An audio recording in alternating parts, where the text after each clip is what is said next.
जी आखते हैं इस वक्त प्रोग्राम खबर ते नज़र लैके हाजिर हो चुके हैं। मैं राजकरणवीर सिंह अज 29 अप्रैल दिन शुक्रवार अपने नाल जुड़ चुके हैं मिंटू गुलसरिया जी। मिंटू जी जी स्वागत है। सत श्री अकाल जी। शुक्रिया सारिਆਂ ਨੂੰ सत श्री अकाल जी।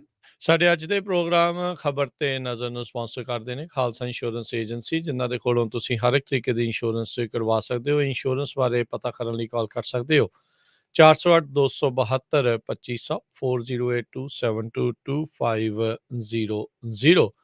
Krishna Dhanota Yuba city, Baljinder Singh Nijjar Woodland, Paramjit Kaur Rangi Vacaville, Harnek Singh Pabla Renton Washington, Gurmeet Singh Dhian Kaur Samra Modesto, Jassi Gill plumbing वाले, Dharam Singh Bakersfield. Terkiana immigration law firm immigration का होवे किसी भी तरीके का काम, call attorney J Terkiana 415 909 0503 4159090503। G and tire and lube, जिन्हों के कोलों तुसी truck wash, oil change, air brake का काम करवा सकते हो। नवे पुराने टायर वाजिब कीमतों पर खरीद सकते हो। सेंटानेला मडेरा च लोकेशन ने। कॉल कर सकते हो निम्मा सोहता 209 277 0113। West coast truck driving school Fresno, ਜਿਹੜੇ ਕਿ ਤੁਹਾਨੂੰ ਟਰੱਕ ਚਲਾਉਣ ਦੀ ਸਿਖਲਾਈ ਵਧੀਆ ਢੰਗ ਦੇ ਨਾਲ ਦਿੰਦੇ ਹਨ। ਕਾਲ ਅਜੀਤ ਅਟਵਾਲ 559 374 4541 ਤੇ ਜ਼ੈਂਡਰ ਗਰੁੱਪ, ਜਿੱਥੋਂ ਤੁਸੀਂ ਹੋਮ ਲੋਨਸ, ਘਰ ਖਰੀਦਣ, ਘਰ ਵੇਚਣ ਦੀਆਂ ਸਰਵਿਸਿਜ਼ ਦੇ ਨਾਲ ਟਰੱਕ ਟ੍ਰੇਲਰ ਦੇ ਲੋਨਸ ਦੇ ਲਈ ਵੀ ਸੰਪਰਕ ਕਰ ਸਕਦੇ ਹੋ। ਕਾਲ ਕਰੋ ਮੋਹਨ ਸਿੰਘ ਚੀਮਾ 8559052575।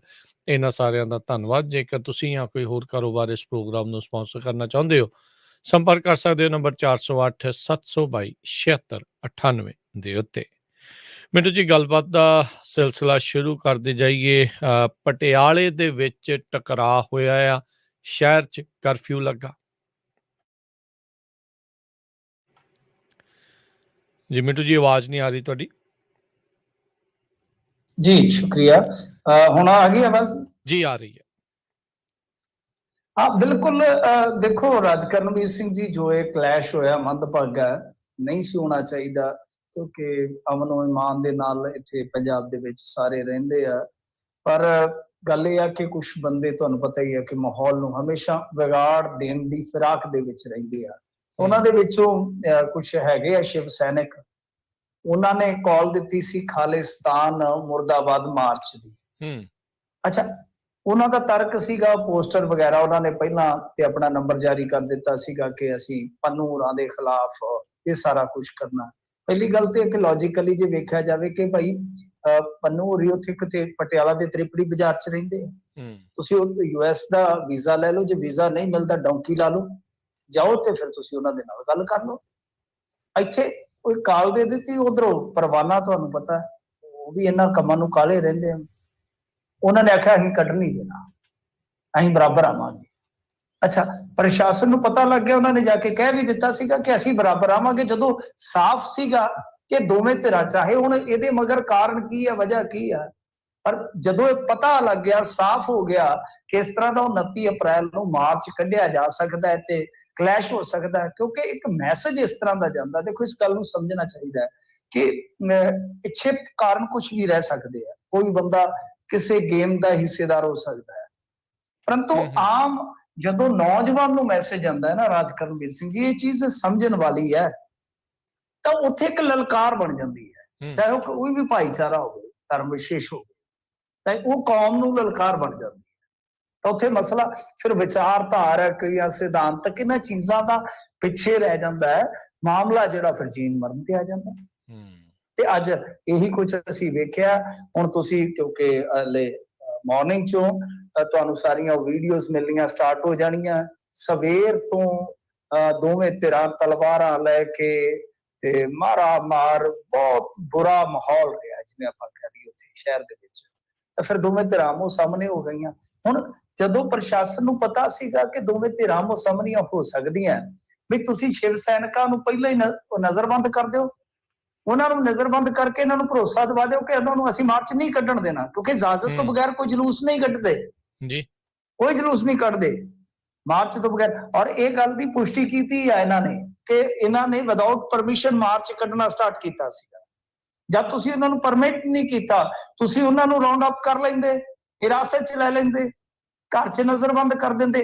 इन्हां नूं जथेबंदियां नूं जां जिहड़े होर सिख नौजवान आ रहे सी दूजे शहरां च डक के उन्हां नूं भरोसे च लिया जा सकदा है कि तुसीं एक थां ते इकत्तर हो जावो भाई, ते ਅਸੀਂ ਤੁਹਾਨੂੰ ਯਕੀਨ ਦਿਵਾਉਂਦੇ ਆ ਕਿ ਤੁਸੀਂ ਉਹਨਾਂ ਚਿਰ ਬਹਿ ਜਾਓ ਇੱਥੇ ਲਾਗੇ, ਜਦ ਦਿਨ ਲੰਘ ਜਾਏਗਾ ਤੇ ਚਲੇ ਜਾਣਾ ਤੁਸੀਂ। ਇਹ ਮੈਨੂੰ ਲੱਗਦਾ ਸੀ ਮਸਲਾ ਹੱਲ ਹੋ ਜਾਣਾ ਹੈ, ਮਸਲਾ ਹੱਲ ਹੋ ਜਾਣਾ ਹੈ।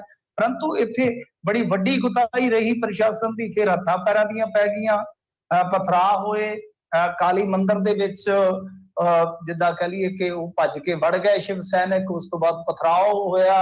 इधरों भी कुछ नौजवान जिहड़े सीगे उन्हां ने अंदर जाण दा यतन कीता, कुछ ये कहंदे ने, हालांकि मैं कोई वीडियो नहीं देखी, कि कुछ नौजवान अंदर चले गए सन मंदिर दे विच, उत्थे पथराव होया। देखो जी ये गलत गल है, किसी दे धार्मिक स्थान दे विच जाके इदां नहीं होना चाहिए। ते पर इसे दरमियान पुलिस ने एक निहंग सिंह नूं गोली मार दी और वो वीडियो वायरल हुई है।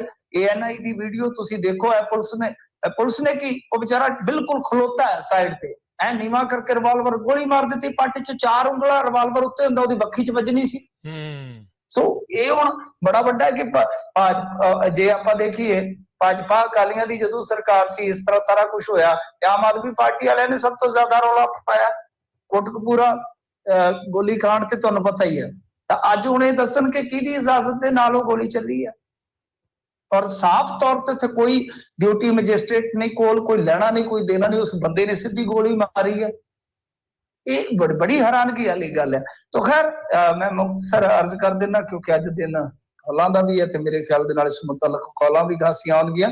कुछ प्रतिक्रम आए ने देर शाम तक जिहड़ी हुण अपडेशन है इस मामले दी, क्योंकि 3 इंजरीज जिहड़ियां सीगीਆਂ ਉਹ सामने आ चुकीਆਂ सन। एक निहंग सिंह ਉਹ फट्टड़ होए, एक छोटा जिहा एक कट किते माड़ा जिहा SHO ਦੇ ਲੱਗਿਆ, एक नौजवान ਨੂੰ काबू करदिया।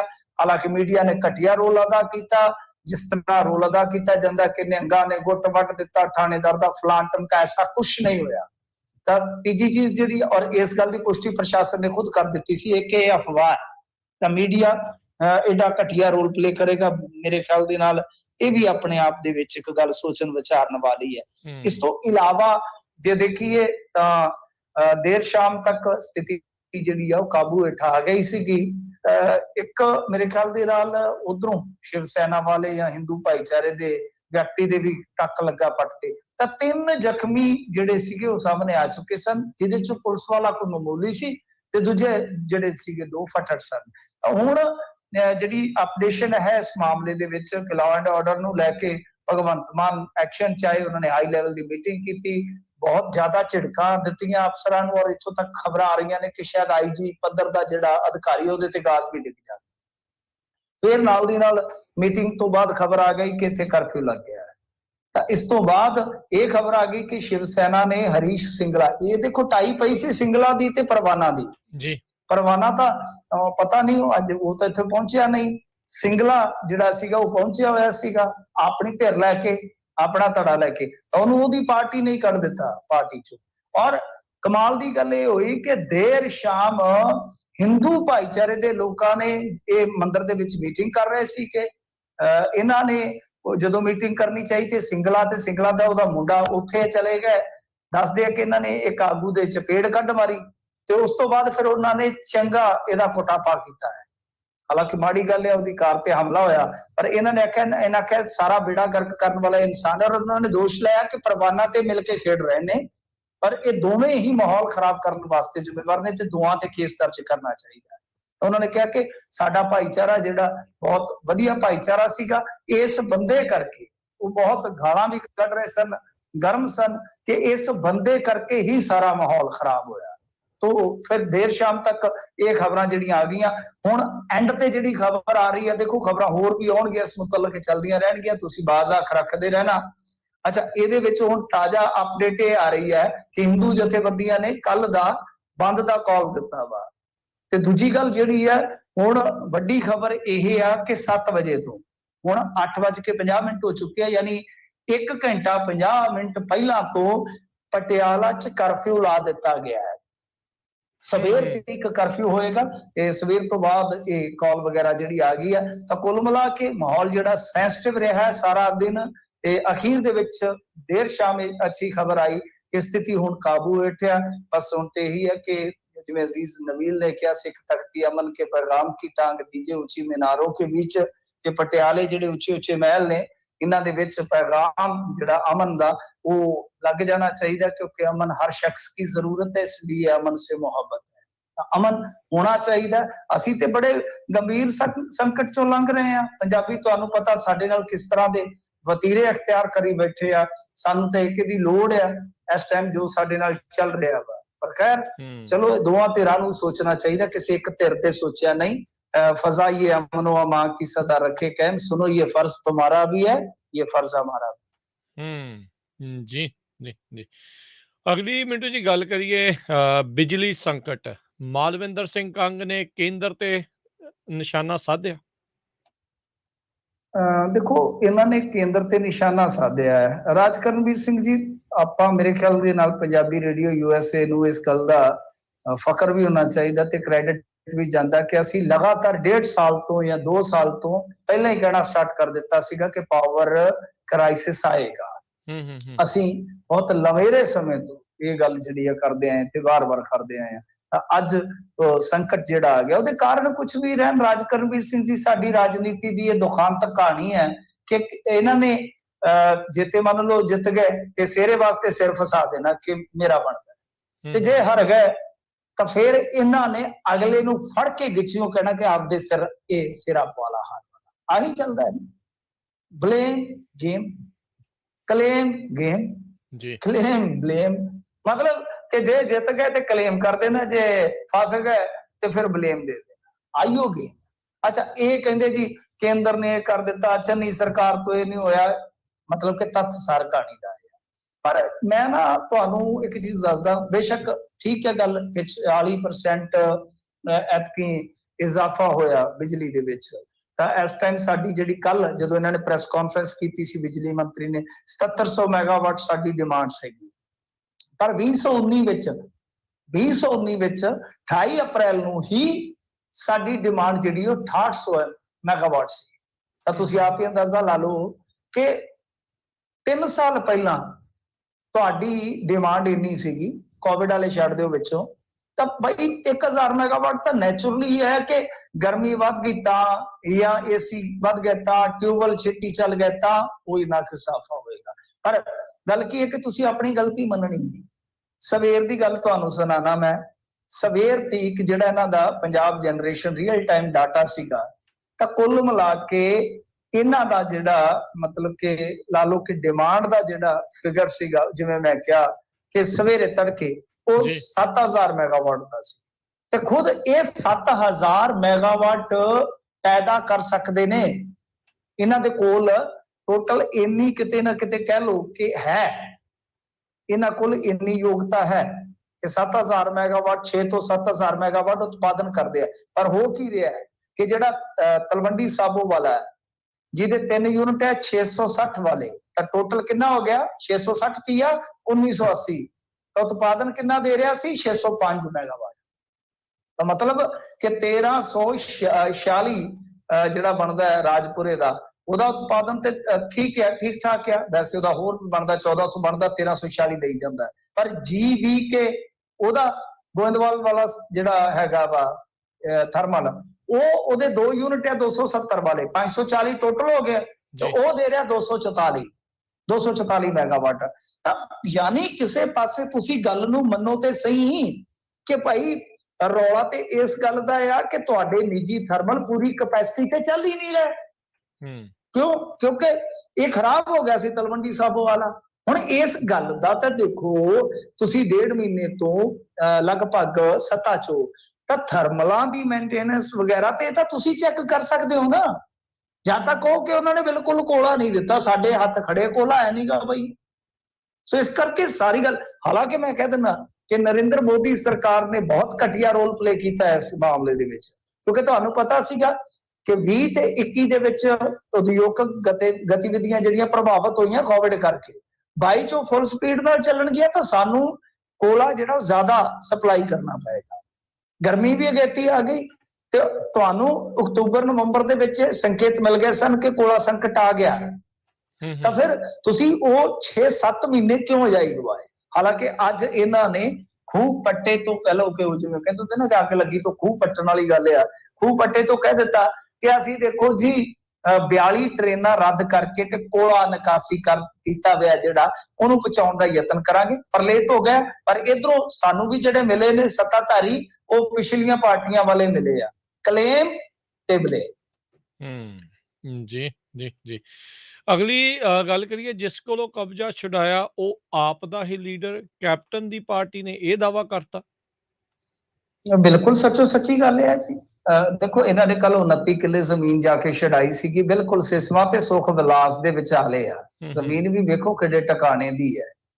ਅੱਛਾ, ਜਿਹੜੇ ਬੰਦੇ ਤੋਂ ਛਡਾਈ ਕੈਪਟਨ ਵਿਕਰਮ ਤੋਂ, ਦਰਅਸਲ ਕੈਪਟਨ ਵਿਕਰਮ ਸਾਫ਼ ਹੈ, ਸਭ ਨੂੰ ਪਤਾ ਹੀ ਹੈ। ਕੈਪਟਨ ਵਿਕਰਮ ਪਹਿਲਾਂ ਕੈਪਟਨ ਅਮਰਿੰਦਰ ਸਿੰਘ ਦਾ ਸੱਜਾ ਹੱਥ ਸੀ ਕਿਸੇ ਟਾਈਮ। ਉਹ ਤੋਂ ਬਾਅਦ ਫਿਰ ਉਹ ਆ ਗਿਆ ਆਮ ਆਦਮੀ ਪਾਰਟੀ ਦੇ ਵਿੱਚ, ਪਰ ਇਹਨਾਂ ਦਾ ਕੈਂਡੀਡੇਟ ਸੀਗਾ 2017 ਚ ਖੇਮ ਕਰਨ ਤੋਂ 6000 ਵੋਟ ਲੈ ਕੇ ਗਿਆ ਸੀ ਤੇ ਬਾਅਦ ਦੇ ਵਿੱਚ ਇਹਨਾਂ ਨਾਲੋਂ ਟੁੱਟ ਕੇ ਅਕਾਲੀਆਂ ਚ ਚਲੇ ਗਿਆ। ਅੱਛਾ, ਹੁਣ ਹੋ ਗਿਆ ਸਾਬਕਾ ਇਨਕਲਾਬੀ ਤੇ ਹੁਣ ਇਹਨਾਂ ਨੇ ਜਾ ਕੇ 29 ਕਿੱਲੇ ਜ਼ਮੀਨ ਉਹਦੇ ਥੱਲੇ ਕਢਾ ਲਈ ਆ। ਵੈਸੇ ਉਹ ਕਹਿੰਦਾ ਕਿ ਵੇਖੋ ਜੀ, ਗੱਲ ਇਹ ਆ ਕਿ ਮੈਂ ਇਹ ਜ਼ਮੀਨ ਜਿਹੜੀ 97 ਚ ਖਰੀਦੀ ਸੀਗੀ, ਤਕਰੀਬਨ ਉਹ ਦੱਸਦਾ ਕਿ 100 ਕਿੱਲਾ ਜ਼ਮੀਨ ਸੀ, 70 ਵੇਚ ਦਿੱਤੀ ਹੈ, 30 ਕੇ ਰਹਿੰਦੀ ਸੀਗੀ। ਵੈਸੇ ਵੇਖਣ ਵਾਲੀ ਗੱਲ ਇਹ ਰਾਜਕਰਨਵੀਰ ਸਿੰਘ ਜੀ, 100 ਕਿੱਲਾ ਜ਼ਮੀਨ ਸਿਸਵਾ ਸੁਖ ਵਿਲਾਸ ਦੇ ਵਿਚਾਲੇ ਕਿੰਨੇ ਦੀ ਹੋਏਗੀ? ਇਹਦਾ ਮਤਲਬ ਕਿ ਕੈਪਟਨ ਸਾਹਿਬ ਬਹੁਤ ਰਿਚ ਸਨ, ਬਹੁਤ ਰਿਚ ਸਨ। ਐਸਾ ਕਿੱਥੋਂ ਆਇਆ ਜੀ, ਮੈਨੂੰ ਤੇ ਪਤਾ ਨਹੀਂ, ਵਿਰਾਸਤ ਦੇ ਵਿੱਚੋਂ ਆਇਆ ਜਾਂ ਕਮਾਈ ਉਹਨਾਂ ਨੇ ਕੀਤੀ ਹੈ। ਪਰ 100 ਕਿੱਲਾ ਜ਼ਮੀਨ ਜਾ ਕੇ ਖਰੀਦ ਲੈਣੀ ਇੱਕੋ ਝਟਕੇ ਚ ਬੜਾ ਵੱਡਾ ਮਾਮਲਾ ਹੈ ਭਾਈ। ਜਾਨੀ ਵੱਡਾ ਮਾਮਲਾ ਇਸ ਕਰਕੇ ਹੈ ਕਿ ਭਾਈ ਕਮਾਈ ਬਹੁਤ ਵੱਡੀ ਲਾਉਣੀ ਪਈ ਸੀਗੀ। ਖੈਰ, ਤਾਂ ਇਹ ਮਾਮਲਾ ਹੈ। ਇਹਨਾਂ ਨੇ ਤਾਰਾਂ ਮਾਰੀਆਂ ਸੀਗੀਆਂ ਕੁਛ ਕਿ ਅਸੀਂ 29 ਕਿੱਲੇ ਛਡਾ ਦਿੱਤੀ। ਲੋਕਾਂ ਕਹਿੰਦੇ ਅੱਛਾ, ਮੈਂ ਵੀ ਕਹਿੰਦਾ ਕਿ ਅੱਛਾ ਕੀਤਾ ਭਾਈ, ਕਾਰਜ ਅੱਛਾ ਕੀਤਾ। ਪਰ ਤੁਹਾਡੇ ਰਾਜ ਸਭਾ ਦਾ ਇੱਕ ਮੈਂਬਰ ਆ, ਉਹਦੀ ਆਪਣੀ ਯੂਨੀਵਰਸਿਟੀ ਹੈ ਜਿਹੜੀ 7 ਕਨਾਲਾਂ ਤੇ ਤਕਰੀਬਨ 20 ਮਰਲੇ ਨੱਪੀ ਬੈਠੀ ਹੈ। ਕਢਾ ਲਓ ਜਾ ਕੇ, ਕਢਾ ਲਓ।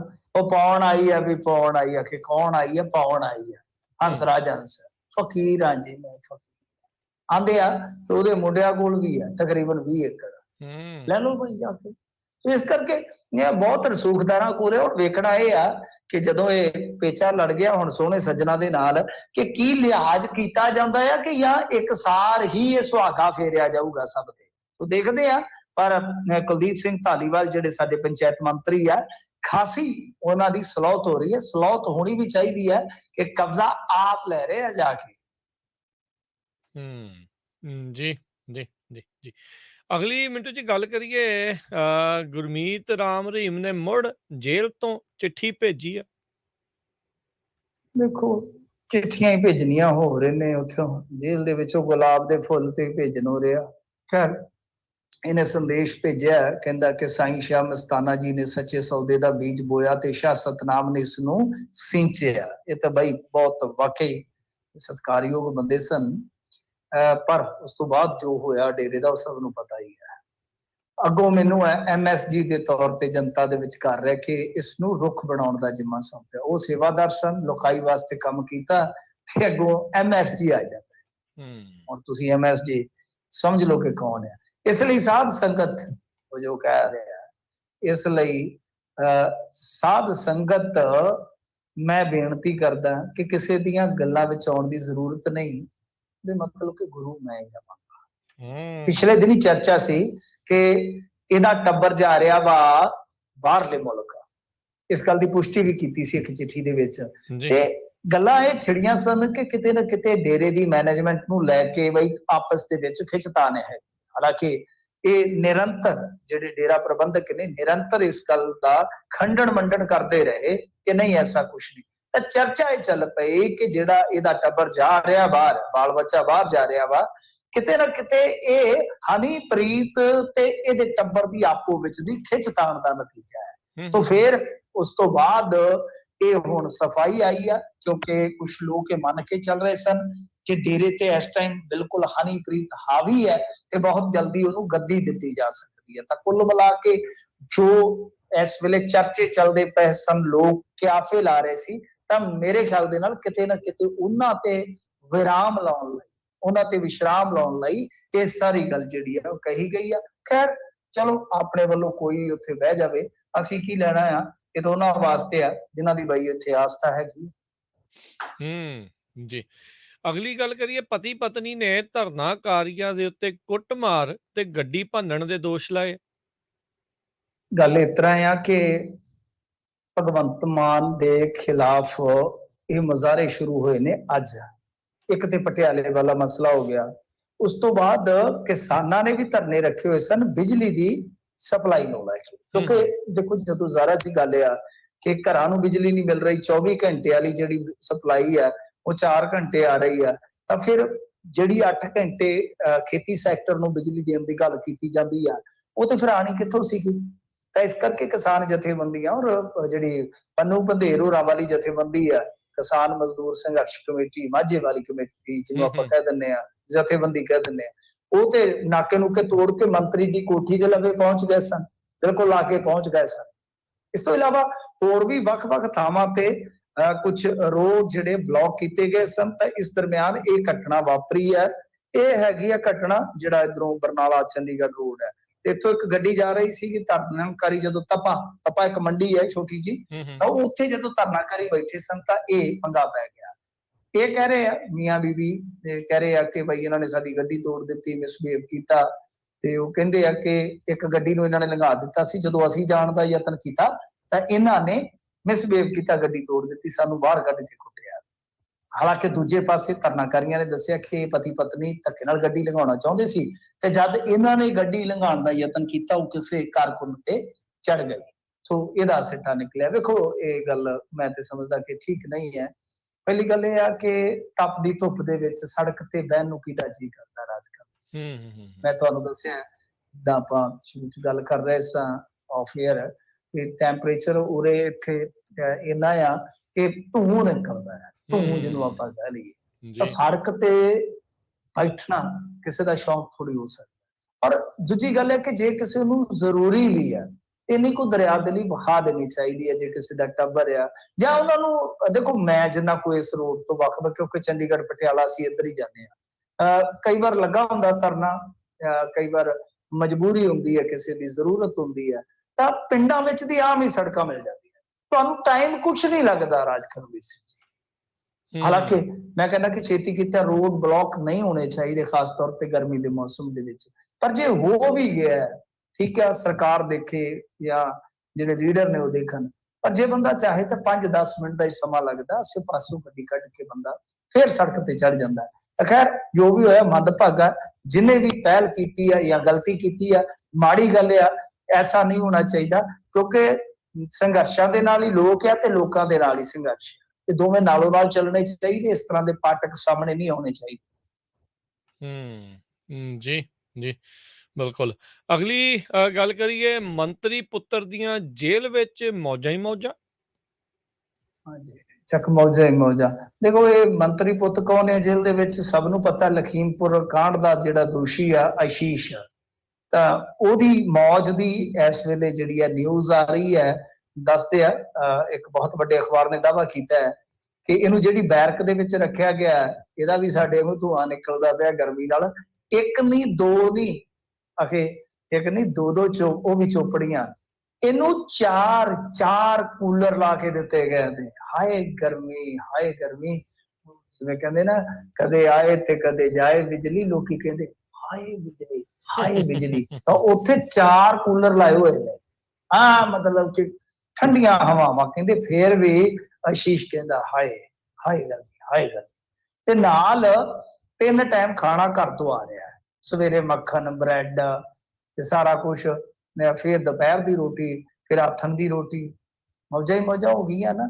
ਇਸ ਤੋਂ ਇਲਾਵਾ ਕਹਿੰਦੇ ਕਿ ਹਲੇ ਹੋਰ ਵੀ ਗਰਮੀ ਦਾ ਕੋਈ ਹੱਲ ਕੱਢਿਆ ਜਾ ਸਕਦਾ। ਕਮਾਲ ਦੀ ਗੱਲ ਹੈ ਕਿ ਇੱਕ ਸਪੈਸ਼ਲ ਪਾਨ ਆ, ਇੱਕ ਨਹੀਂ ਦੋ ਨਹੀਂ 30 ਵਾਰੀ ਆਉਂਦਾ, ਕਹਿੰਦੇ ਪਾਨ ਹੀ ਚੱਬੀ ਜਾਂਦਾ ਉੱਥੇ, ਪਾਨ ਕਿ ਮੇਰੀ ਜਾਨ ਛੁੱਟ ਜਾਵੇ, ਹਾਏ ਪਾਨ। ਤਾਂ ਪਾਨ ਵੀ ਕਹਿੰਦਾ, ਪਾਨ ਤੱਕ ਦੀ ਸਹੂਲੀਅਤ ਮਿਲ ਰਹੀ ਹੈ। ਅਖਬਾਰ ਨੇ ਬਹੁਤ ਵੱਡੇ ਦਾਅਵੇ ਕੀਤੇ ਆ। ਤਾਂ ਦੇਖੋ ਗੱਲ ਇਹ ਆ ਕਿ ਇਹ ਮੁਲਜ਼ਮ ਦੇ ਨਾਲ ਇਸ ਤਰ੍ਹਾਂ ਦੀ ਜਿਹੜੀ ਟ੍ਰੀਟਮੈਂਟ ਵਾਲੀ ਕਹਾਣੀ ਹੈ, ਇਹ ਬਹੁਤ ਹੀ ਪੁਰਾਣੀ ਹੈ। ਇਸ ਤਰ੍ਹਾਂ ਦੇ ਜਿਹੜੇ ਰਸੂਖਦਾਰ ਲੋਕ ਆ, ਉਹ ਜੇਲ੍ਹਾਂ ਦੇ ਵਿੱਚ ਰਾਤ ਵੀ ਰੰਗੀਨ ਕਰ ਲੈਂਦੇ, ਸ਼ਾਮ ਵੀ ਰੰਗੀਨ ਕਰ ਲੈਂਦੇ ਆ, ਬਥੇਰਾ ਕੁਛ ਆ। ਸੋ ਇਹ ਬਹੁਤ ਮਾੜੀ ਗੱਲ ਹੈ ਮੇਰੇ ਖਿਆਲ ਦੇ ਨਾਲ ਕਿਸਾਨ ਜਥੇਬੰਦੀਆਂ ਨੂੰ, ਕਿਉਂਕਿ ਕੇਸ ਸੁਪਰੀਮ ਕੋਰਟ ਵਿੱਚ ਆ ਰਿਹਾ। ਇਹ ਕਿਸਾਨ ਜਥੇਬੰਦੀਆਂ ਨੂੰ ਪਹੁੰਚ ਕਰਨੀ ਚਾਹੀਦੀ ਹੈ ਅਦਾਲਤ ਤੱਕ ਕਿ ਭਾਈ ਇਹਨੂੰ ਲਗਜ਼ਰੀ ਲਾਈਫ ਵਾਲੀਆਂ ਸਹੂਲਤਾਂ ਉੱਥੇ ਕਿਵੇਂ ਦਿੱਤੀਆਂ ਜਾ ਰਹੀਆਂ। ਜੀ ਜੀ। ਤੇ ਸੋਤੇ ਤੁਹਾਡੀਆਂ ਕਾਲਸ ਵੀ ਜਿਹੜੀਆਂ ਆਪਾਂ ਲਵਾਂਗੇ ਤੇ ਬ੍ਰੇਕ ਤੋਂ ਬਾਅਦ ਦੇ ਵਿੱਚ। ਤੇ ਕਾਲ ਕਰਨ ਦੇ ਲਈ ਨੰਬਰ ਹੈ 408 272 5200। ਤੁਸੀਂ ਕਾਲ ਕਰਕੇ ਆਪਣੇ ਫਿਰ ਸਵਾਲ ਮਿੰਟੂ ਜੀ ਨੂੰ ਜਿਹੜੇ ਪੁੱਛ ਸਕਦੇ ਆ। ਨੰਬਰ 408 272 5200 ਦੇ ਉੱਤੇ। ਤੇ ਅਗਲੀ ਮਿੰਟੂ ਜੀ ਜੇ ਆਪਾਂ ਗੱਲ ਕਰਦੇ ਜਾਈਏ, ਭਾਜਪਾ ਦੇ ਲੀਡਰ ਦੀ ਕੁੜੀ ਦੀ ਮੰਗ ਨੇ ਸਭ ਨੂੰ ਹੈਰਾਨ ਕਰ ਦਿੱਤਾ। ਦੇਖੋ ਇਹ ਪ੍ਰੈਗਨੈਂਟ ਆ ਬੀਬੀ, ਤੇ ਇਹਦੇ ਪਿਤਾ ਦਾ ਨਾਮ ਹੈ ਸਤਿਆਨਾਰਾਇਣ ਸਤਨ। ਬੜਾ ਤਗੜਾ ਕਵੀ ਵੀ ਹੋਇਆ ਤੇ ਭਾਜਪਾ ਦਾ ਲੀਡਰ ਆ। ਇਹ ਕੁੜੀ ਜਿਹੜੀ ਪ੍ਰੈਗਨੈਂਟ ਆ ਤੇ ਮੇਰੇ ਖਿਆਲ ਦੇ ਨਾਲ 8 ਮਹੀਨਿਆਂ ਦੀ ਗਰਭਵਤੀ ਹੈ ਜਾਂ 9 ਮਹੀਨਿਆਂ ਦੀ। ਇਹਨੇ ਇੰਦੌਰ ਪ੍ਰਸ਼ਾਸਨ ਤੇ ਟਰਾਂਸਪੋਰਟ ਮਹਿਕਮੇ ਕੋਲੋਂ ਉਹ ਜਿਹੜਾ ਹੈਗਾ ਨਹੀਂ ਇੱਕ ਕਰੈਕਟਰ ਬਾਹੂਬਲੀ ਚ ਭਲਾਲ ਦੇਵ, ਉਹਦੇ ਰੱਥ ਦੀ ਤਰਜ਼ ਤੇ ਕਹਿੰਦੀ ਕਿ ਮੈਨੂੰ ਆਪਣੀ ਕਾਰ ਤੇ ਪਹੀਆ ਲਾਉਣ ਦੀ ਇਜਾਜ਼ਤ ਦਿਓ। ਬੜਾ ਵੱਡਾ ਉਹ, ਤੁਹਾਨੂੰ ਪਤਾ ਚੱਕਰ ਜਿਹਾ। ਤੇ ਕਹਿੰਦੀ ਕਿ ਉਹ ਪਹੀਆ ਲਾਉਣ ਦੀ ਮੈਨੂੰ ਇਜਾਜ਼ਤ ਦਿਓ। ਇਹ ਕਨੂਪ੍ਰਿਆ ਬੀਬੀ ਦਾ ਨਾਮ ਹੈ। ਇਹਦਾ ਕਹਿਣਾ ਇਹ ਆ ਕਿ ਡਰਾਈਵ ਜਿਹੜੀ ਮਤਲਬ ਕਿ ਮੈਂ ਕਰਦੀ ਹਾਂ ਜਦੋਂ ਗੱਡੀ, ਉਹ ਮਜਬੂਰੀ ਹੋਏਗੀ ਜਾਣ ਆਉਣ ਦੀ। ਉਹ ਕਹਿੰਦੀ ਕਿ ਪਿੱਛੇ ਲਿਖਿਆ ਹੋਇਆ ਹੈ ਬਈ ਮਤਲਬ ਕਿ ਪ੍ਰੈਗਨੈਂਟ ਲੇਡੀ ਹੈ, ਜਿਵੇਂ ਆਪਾਂ ਪਿੱਛੇ ਲਿਖ ਦਿੰਦੇ ਨਾ ਕੋਈ ਕਾਰ ਸਿੱਖ ਰਿਹਾ ਹੈ ਲਰਨਿੰਗ ਹੈਲਪ ਆ ਕੇ, ਉਹਦਾ ਲਿਖਿਆ ਹੋਇਆ। ਕਹਿੰਦੀ ਪਰ ਫਿਰ ਵੀ ਲੋਕ ਜਿਹੜੇ ਆ ਬਸ ਕੋਈ ਇਧਰੋਂ ਕੱਢ ਲੈਂਦਾ ਕੋਈ ਇਧਰੋਂ ਕੱਢ ਲੈਂਦਾ, ਲੋਕ ਜਾਗਰੂਕ ਹੀ ਨਹੀਂ। ਤੇ ਮੈਂ ਭਲਾਲ ਦੇਵ ਦੀ ਰੱਥ ਦੇ ਤਰਜ਼ ਤੇ ਆਪਣੀ ਕਾਰ ਦੇ ਅੱਗੇ ਪਹੀਆ ਲਾਉਣ ਦੀ ਇਜਾਜ਼ਤ ਚਾਹੁੰਦੀ, ਐਡਾ ਵੱਡਾ ਪਹੀਆ ਹੋਵੇ ਲੋਕਾਂ ਨੂੰ ਪਤਾ ਲੱਗ ਜਾਵੇ। ਉਹ ਕਹਿੰਦੀ ਹੈ ਕਿ ਇਹ ਜਿਹੜੇ ਹੈਗੇ ਨੇ ਪੁਲਿਸ ਵਾਲੇ ਕਿਸੇ ਨੂੰ ਜਾਗਰੂਕ ਨਹੀਂ ਕਰਦੇ, ਲੈਣਾ ਨਹੀਂ ਦੇਣਾ ਨਹੀਂ, ਚਲਾਨ ਕੱਟੀ ਜਾਂਦੇ ਔਰ ਬਿਨਾਂ ਕੋਈ ਸਕਿੱਲ ਜਾਣੇ ਕੋਈ ਟੈਸਟ ਲਿਆ ਇੱਥੇ ਲਾਇਸੈਂਸ ਬਣਾ ਦਿੱਤੇ ਜਾਂਦੇ। ਦੇਖੋ ਬੀਬੀ ਨੇ ਮੁੱਦਾ ਬਹੁਤ ਤਗੜਾ ਚੁੱਕਿਆ। ਉਹ ਕਹਿੰਦੇ ਰਾਤ ਸਮੇਂ ਲੋਕ ਜਿਹੜੇ ਗਲਤ ਸਾਈਡ ਤੇ ਨਾ ਸਿਰਫ ਗੱਡੀ ਚਲਾਉਂਦੇ ਆ ਬਲਕਿ ਜੋ ਹਾਈ ਬੀਮ ਹੁੰਦੇ ਉਹ ਕਦੇ ਲੋ ਵੀ ਨਹੀਂ ਕਰਦੇ। ਗੱਲਾਂ ਜਿਹੜੀਆਂ ਬੀਬੀ ਨੇ ਇਹਨੂੰ ਹੁਣ ਚਾਹੇ ਤੁਸੀਂ ਕਿਸੇ ਵੀ ਰੂਪ ਦੇ ਵਿੱਚ ਲੈ ਸਕਦੇ ਹੋ, ਚਾਹੇ ਉਹਨੇ ਇਹਨੂੰ ਇੱਕ ਵੱਖਰੇ ਢੰਗ ਨਾਲ ਪੇਸ਼ ਕੀਤਾ, ਚਾਹੇ ਜੋ ਮਰਜ਼ੀ ਆ, ਪਰ ਇਹ ਸਮੱਸਿਆ ਸੜਕ ਦੀ ਹੈ। ਸਮੱਸਿਆ ਸੜਕ ਦੀ ਹੈ। ਇੱਥੇ ਬਹੁਤਿਆਂ ਨੂੰ ਤਾਂ ਪਤਾ ਹੀ ਨਹੀਂ ਕਿ ਲੋ ਬੀਮ ਕੀ ਕਰਨੇ ਆ, ਹਾਈ ਬੀਮ ਕਦੋਂ ਕਰਨੇ ਆ, ਗੱਡੀ ਦੀ ਸਪੀਡ ਕੀ ਆ, ਅੱਗੇ ਸਕੂਲ ਹੈ ਜਾਂ ਨਹੀਂ, ਇਹਨਾਂ ਚੀਜ਼ਾਂ ਤੇ ਕੋਈ ਗੌਲਦਾ ਹੀ ਨਹੀਂ। ਔਰ ਇਹੀ ਕਾਰਨ ਆ ਜੇ ਤੁਸੀਂ ਅੰਕੜਾ ਚੱਕ ਕੇ ਦੇਖ ਲਓ ਤੇ ਛੋਟੇ ਮੋਟੇ ਦੇਸ਼ ਦੀ ਵਸੋਂ ਜਿੰਨੀ ਵਸੋਂ ਤੇ ਸਾਡੀ ਸੜਕਾਂ ਦੇ ਵਿੱਚ ਖੱਪ ਜਾਂਦੀ ਹੈ 1 ਸਾਲ ਦੀ। ਆ 11 ਬੰਦੇ ਤੇ ਐਵਰੇਜ ਸਾਡੇ ਮਰ ਜਾਂਦੇ ਨੇ ਪੰਜਾਬੀ ਸੜਕ ਹਾਦਸੇ ਚ ਡੇਲੀ ਸੜਕ ਹਾਦਸਿਆਂ ਦੇ ਵਿੱਚ। ਤੇ ਬੜਾ 1 ਸਾਲ ਦਾ 15,000 ਕਰੋੜ ਰੁਪਈਆ ਘਾਟਾ ਪੈਂਦਾ ਸਾਨੂੰ ਸੜਕ ਹਾਦਸਿਆਂ ਕਰਕੇ ਪੰਜਾਬੀਆਂ ਨੂੰ ਕੱਲਿਆਂ। ਸੋ ਇਸ ਕਰਕੇ ਇਹ ਬੜੀ ਵੱਡੀ ਸਮੱਸਿਆ ਪਰ ਬੀਬੀ ਨੇ ਆਪਣੇ ਅੰਦਾਜ਼ ਦੇ ਵਿੱਚ ਪੇਸ਼ ਕੀਤੀ। ਜੀ ਜੀ ਬਿਲਕੁਲ। ਤੇ ਸਰੋਤਿਓ ਆਪਾਂ ਇੱਥੇ ਇੱਕ ਬ੍ਰੇਕ ਲੈਣੀ ਆ, ਬ੍ਰੇਕ ਤੋਂ ਬਾਅਦ ਮੁੜ ਕੇ ਫਿਰ ਵਾਪਸ ਹਾਜ਼ਰ ਹੁੰਨੇ ਆ। ਤੇ ਤੁਸੀਂ ਵੀ ਜਿਹੜੇ ਜੀ ਕਾਲ ਕਰ ਸਕਦੇ ਹੋ ਨੰਬਰ 408 272 5200 408 272 5200 ਦੇ ਉੱਤੇ। ਤੇ ਮਿਲਦੇ ਆ ਇੱਕ ਬ੍ਰੇਕ ਤੋਂ ਬਾਅਦ ਚ।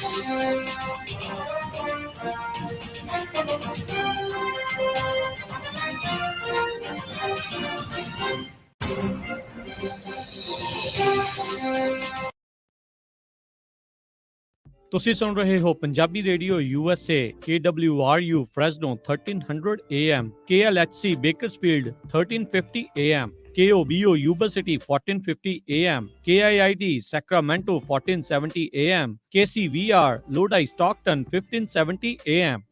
ਜੇਕਰ ਕਰਵਾਉਣਾ ਚਾਹੁੰਦੇ ਹੋ ਤੁਸੀਂ US ਇਮੀਗ੍ਰੇਸ਼ਨ ਦਾ ਕਿਸੇ ਵੀ ਤਰੀਕੇ ਦਾ ਕੰਮ ਤਾਂ ਹਮੇਸ਼ਾ ਯਾਦ ਰੱਖੋ ਟੇਕੇਣਾ ਇਮੀਗ੍ਰੇਸ਼ਨ ਲਾ ਫਰਮ। ਫੈਮਿਲੀ ਪਟੀਸ਼ਨਸ, ਅਸਾਈਲਮ ਦੇ ਕੇਸਿਸ ਦੇ ਜਾਂ ਹੋਰ ਕਿਸੇ ਵੀ ਤਰੀਕੇ ਦੀ ਯੂਐਸ ਇਮੀਗ੍ਰੇਸ਼ਨ ਦੇ ਕੰਮ ਦੇ ਲਈ ਕਾਲ ਕਰੋ ਅਟਾਰਨੀ ਜੇ ਟੇਕਿਆਣਾ 4159900503 4159090503 ਅਟਾਰਨੀ ਟੇਕਿਆਣਾ ਪੰਜਾਬੀ ਰੇਡੀਓ ਯੂਐਸਏ ਦੇ ਉੱਤੇ ਹਰ ਸ਼ਨੀਚਰਵਾਰ 9 ਤੋਂ 10:30 ਵਜੇ ਤੱਕ ਕੈਲੀਫੋਰਨੀਆ ਟਾਈਮ ਦੇ ਮੁਤਾਬਕ ਇਮੀਗ੍ਰੇਸ਼ਨ ਸ਼ੋਅ ਵੀ ਲੈ ਕੇ ਹਾਜ਼ਰ ਹੁੰਦੇ ਹਨ।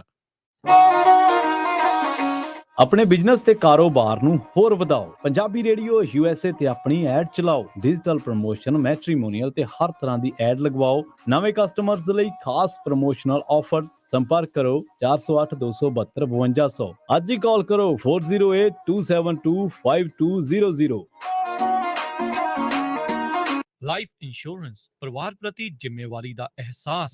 ਆਪਣੇ ਜਾਣ ਪਿੱਛੋਂ ਪਰਿਵਾਰ ਨੂੰ ਆਰਥਿਕ ਤੌਰ ਤੇ ਮਜ਼ਬੂਤ ਛੱਡ ਕੇ ਜਾਓ। ਬੱਚਿਆਂ ਦੀ ਪੜ੍ਹਾਈ ਦੇ ਖਰਚੇ, ਮਾਰਗੇਜ ਦੇ ਫਿਕਰ ਤੋਂ ਆਪਣੇ ਪਰਿਵਾਰ ਨੂੰ ਬਚਾਉਣ ਲਈ ਅੱਜ ਹੀ ਆਪਣੀ ਲਾਈਫ ਇੰਸ਼ੋਰੈਂਸ ਕਰਵਾਓ। ਖਾਲਸਾ ਇੰਸ਼ੋਰੈਂਸ ਏਜੰਸੀ ਵਾਲੇ ਤੁਹਾਨੂੰ ਸੇਮ ਡੇ ਵਿਦਆਊਟ ਮੈਡੀਕਲ ਤੁਹਾਡੀਆਂ ਜ਼ਰੂਰਤਾਂ ਦੇ ਅਨੁਸਾਰ ਵਧੀਆ ਲਾਈਫ ਇੰਸ਼ੋਰੈਂਸ ਪਾਲਿਸੀ ਲੈ ਕੇ ਦੇਣਗੇ। ਫ੍ਰੀ ਕੋਟ ਦੇ ਲਈ ਹੋਰ ਜਾਣਕਾਰੀ ਦੇ ਲਈ ਅੱਜ ਹੀ ਕਾਲ ਕਰੋ ਖਾਲਸਾ ਇੰਸ਼ੋਰੈਂਸ ਏਜੰਸੀ 4082722500 408 272 2500। ਸ਼ਰਤਾਂ ਲਾਗੂ। California license number 0F89805। ਅਜੋਕੇ ਸਮੇਂ ਢੰਗ ਦਾ ਰਿਸ਼ਤਾ ਲੱਭਣਾ ਬੜਾ ਹੀ ਔਖਾ ਹੋ ਗਿਆ ਹੈ। ਪਰਦੇਸ 'ਚ ਤੇ ਇਹ ਸੌਖਲ ਦਾ ਨਾ ਹੀ ਪੁੱਛੋ। ਇਹ ਵੀ ਭਲਾ ਕੋਈ ਕੰਮ ਹੈ? ਮਤਲਬ ਇਹ ਕਿ ਇਹ ਮਸਲਾ ਹੁਣ ਪੰਜਾਬੀ ਰੇਡੀਓ ਯੂਐਸਏ ਨੇ ਮੁਕਾ ਦਿੱਤਾ ਹੈ। ਨਾ ਉਹ ਕਿਦਾਂ? ਤੁਸੀਂ ਰਿਸ਼ਤਾ ਕਰਨਾ ਹੈ, ਰਿਸ਼ਤੇ ਦੀ ਭਾਲ ਚੋ ਜਾਂ ਰਿਸ਼ਤੇ ਬਾਰੇ ਕੋਈ ਵੀ ਚਿੰਤਾ ਲਈ ਫਿਰਦੇ ਹੋ ਤੇ ਪੰਜਾਬੀ ਰੇਡੀਓ ਯੂਐਸਏ ਤੇ ਇਸ ਬਾਰੇ ਐਡ ਚਲਾਓ। ਜੇ ਤੁਸੀਂ ਵੀ ਆਪਣੀ ਕਾਕੀ ਕਾਕਾ ਹੈ ਵਿਆਹੁਣਾ ਤੇ ਪੰਜਾਬੀ ਰੇਡੀਓ ਯੂਐਸਏ ਤੇ ਐਡ ਹੈ ਚਲਾਉਣਾ। ਵਧੇਰੀ ਜਾਣਕਾਰੀ ਲਈ ਟੈਲੀਫੋਨ ਨੰਬਰ ਹੈ 408 272 5200 4082725200। ਘਰ ਜਾਂ ਬਿਜ਼ਨਸ ਵੇਚਣਾ ਹੋਵੇ ਜਾਂ ਵੱਡਾ ਘਰ ਵੇਖਣਾ ਹੋਵੇ, ਲੋਨ ਲੈਣ ਲਈ ਚੇਤੇ ਰੱਖੋ you are approved. Zander mortgage, Zander mortgage, Zander mortgage, Zander mortgage. ਜੇ ਤੁਸੀਂ ਆਪਣਾ ਘਰ ਜਾਂ ਬਿਜ਼ਨਸ ਵੇਚਣ ਤੇ ਖਰੀਦਣ ਦੇ ਨਾਲ-ਨਾਲ ਘਰ ਜਾਂ ਬਿਜ਼ਨਸ ਦਾ ਲੋਨ ਕਰਵਾਉਣਾ ਚਾਹੁੰਦੇ ਹੋ ਤਾਂ ਅੱਜ ਹੀ ਕਾਲ ਕਰੋ ਜ਼ੈਂਡਰ ਮੌਰਗੇਜ ਤੇ ਜ਼ੈਂਡਰ ਰੀਅਲ ਸਟੇਟ ਦੇ ਆਫਿਸ ਵਿੱਚ, ਜਿੱਥੇ ਇੱਕ ਹੀ ਛੱਤ ਹੇਠਾਂ ਤੁਹਾਨੂੰ ਮਿਲੇਗੀ ਰੀਅਲ ਸਟੇਟ ਨਾਲ ਜੁੜੀ ਹਰ ਸਰਵਿਸ। ਹਮੇਸ਼ਾ ਯਾਦ ਰੱਖੋ ਭਰੋਸੇਯੋਗ ਨਾਮ ਮੋਹਨ ਸਿੰਘ ਚੀਮਾ, ਜੋ ਕਰਨਗੇ ਤੁਹਾਡੇ ਸੁਪਨਿਆਂ ਦੇ ਘਰ ਦੇ ਸੁਪਨੇ ਨੂੰ ਸਾਕਾਰ।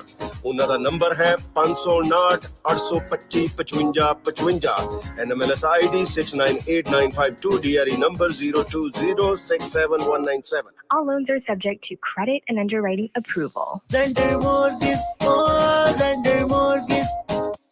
ਤੁਸੀਂ ਸੁਣ ਰਹੇ ਹੋ ਪੰਜਾਬੀ ਰੇਡੀਓ ਯੂਐਸਏ। ਆਪਣੇ ਬਿਜ਼ਨਸ ਦੀ ਐਡ ਪੰਜਾਬੀ ਕਮਿਊਨਿਟੀ ਤੱਕ ਪਹੁੰਚਾਉਣ ਦੇ ਲਈ ਅੱਜ ਹੀ ਸੰਪਰਕ ਕਰੋ Punjabi radio USA 4082725200 408 272 5200। Punjabi radio USA ਦੀ ਐਪ ਨੂੰ ਅੱਜ ਹੀ ਡਾਊਨਲੋਡ ਕਰੋ। ਆਪਣੇ ਐਪਲ ਦੇ ਆਈਫੋਨ, ਆਈਪੈਡ ਜਾਂ ਗੂਗਲ ਦੇ ਐਂਡਰੋਇਡ ਫੋਨਸ ਦੇ ਉੱਤੇ ਸਰਚ ਕਰੋ Punjabi radio USA.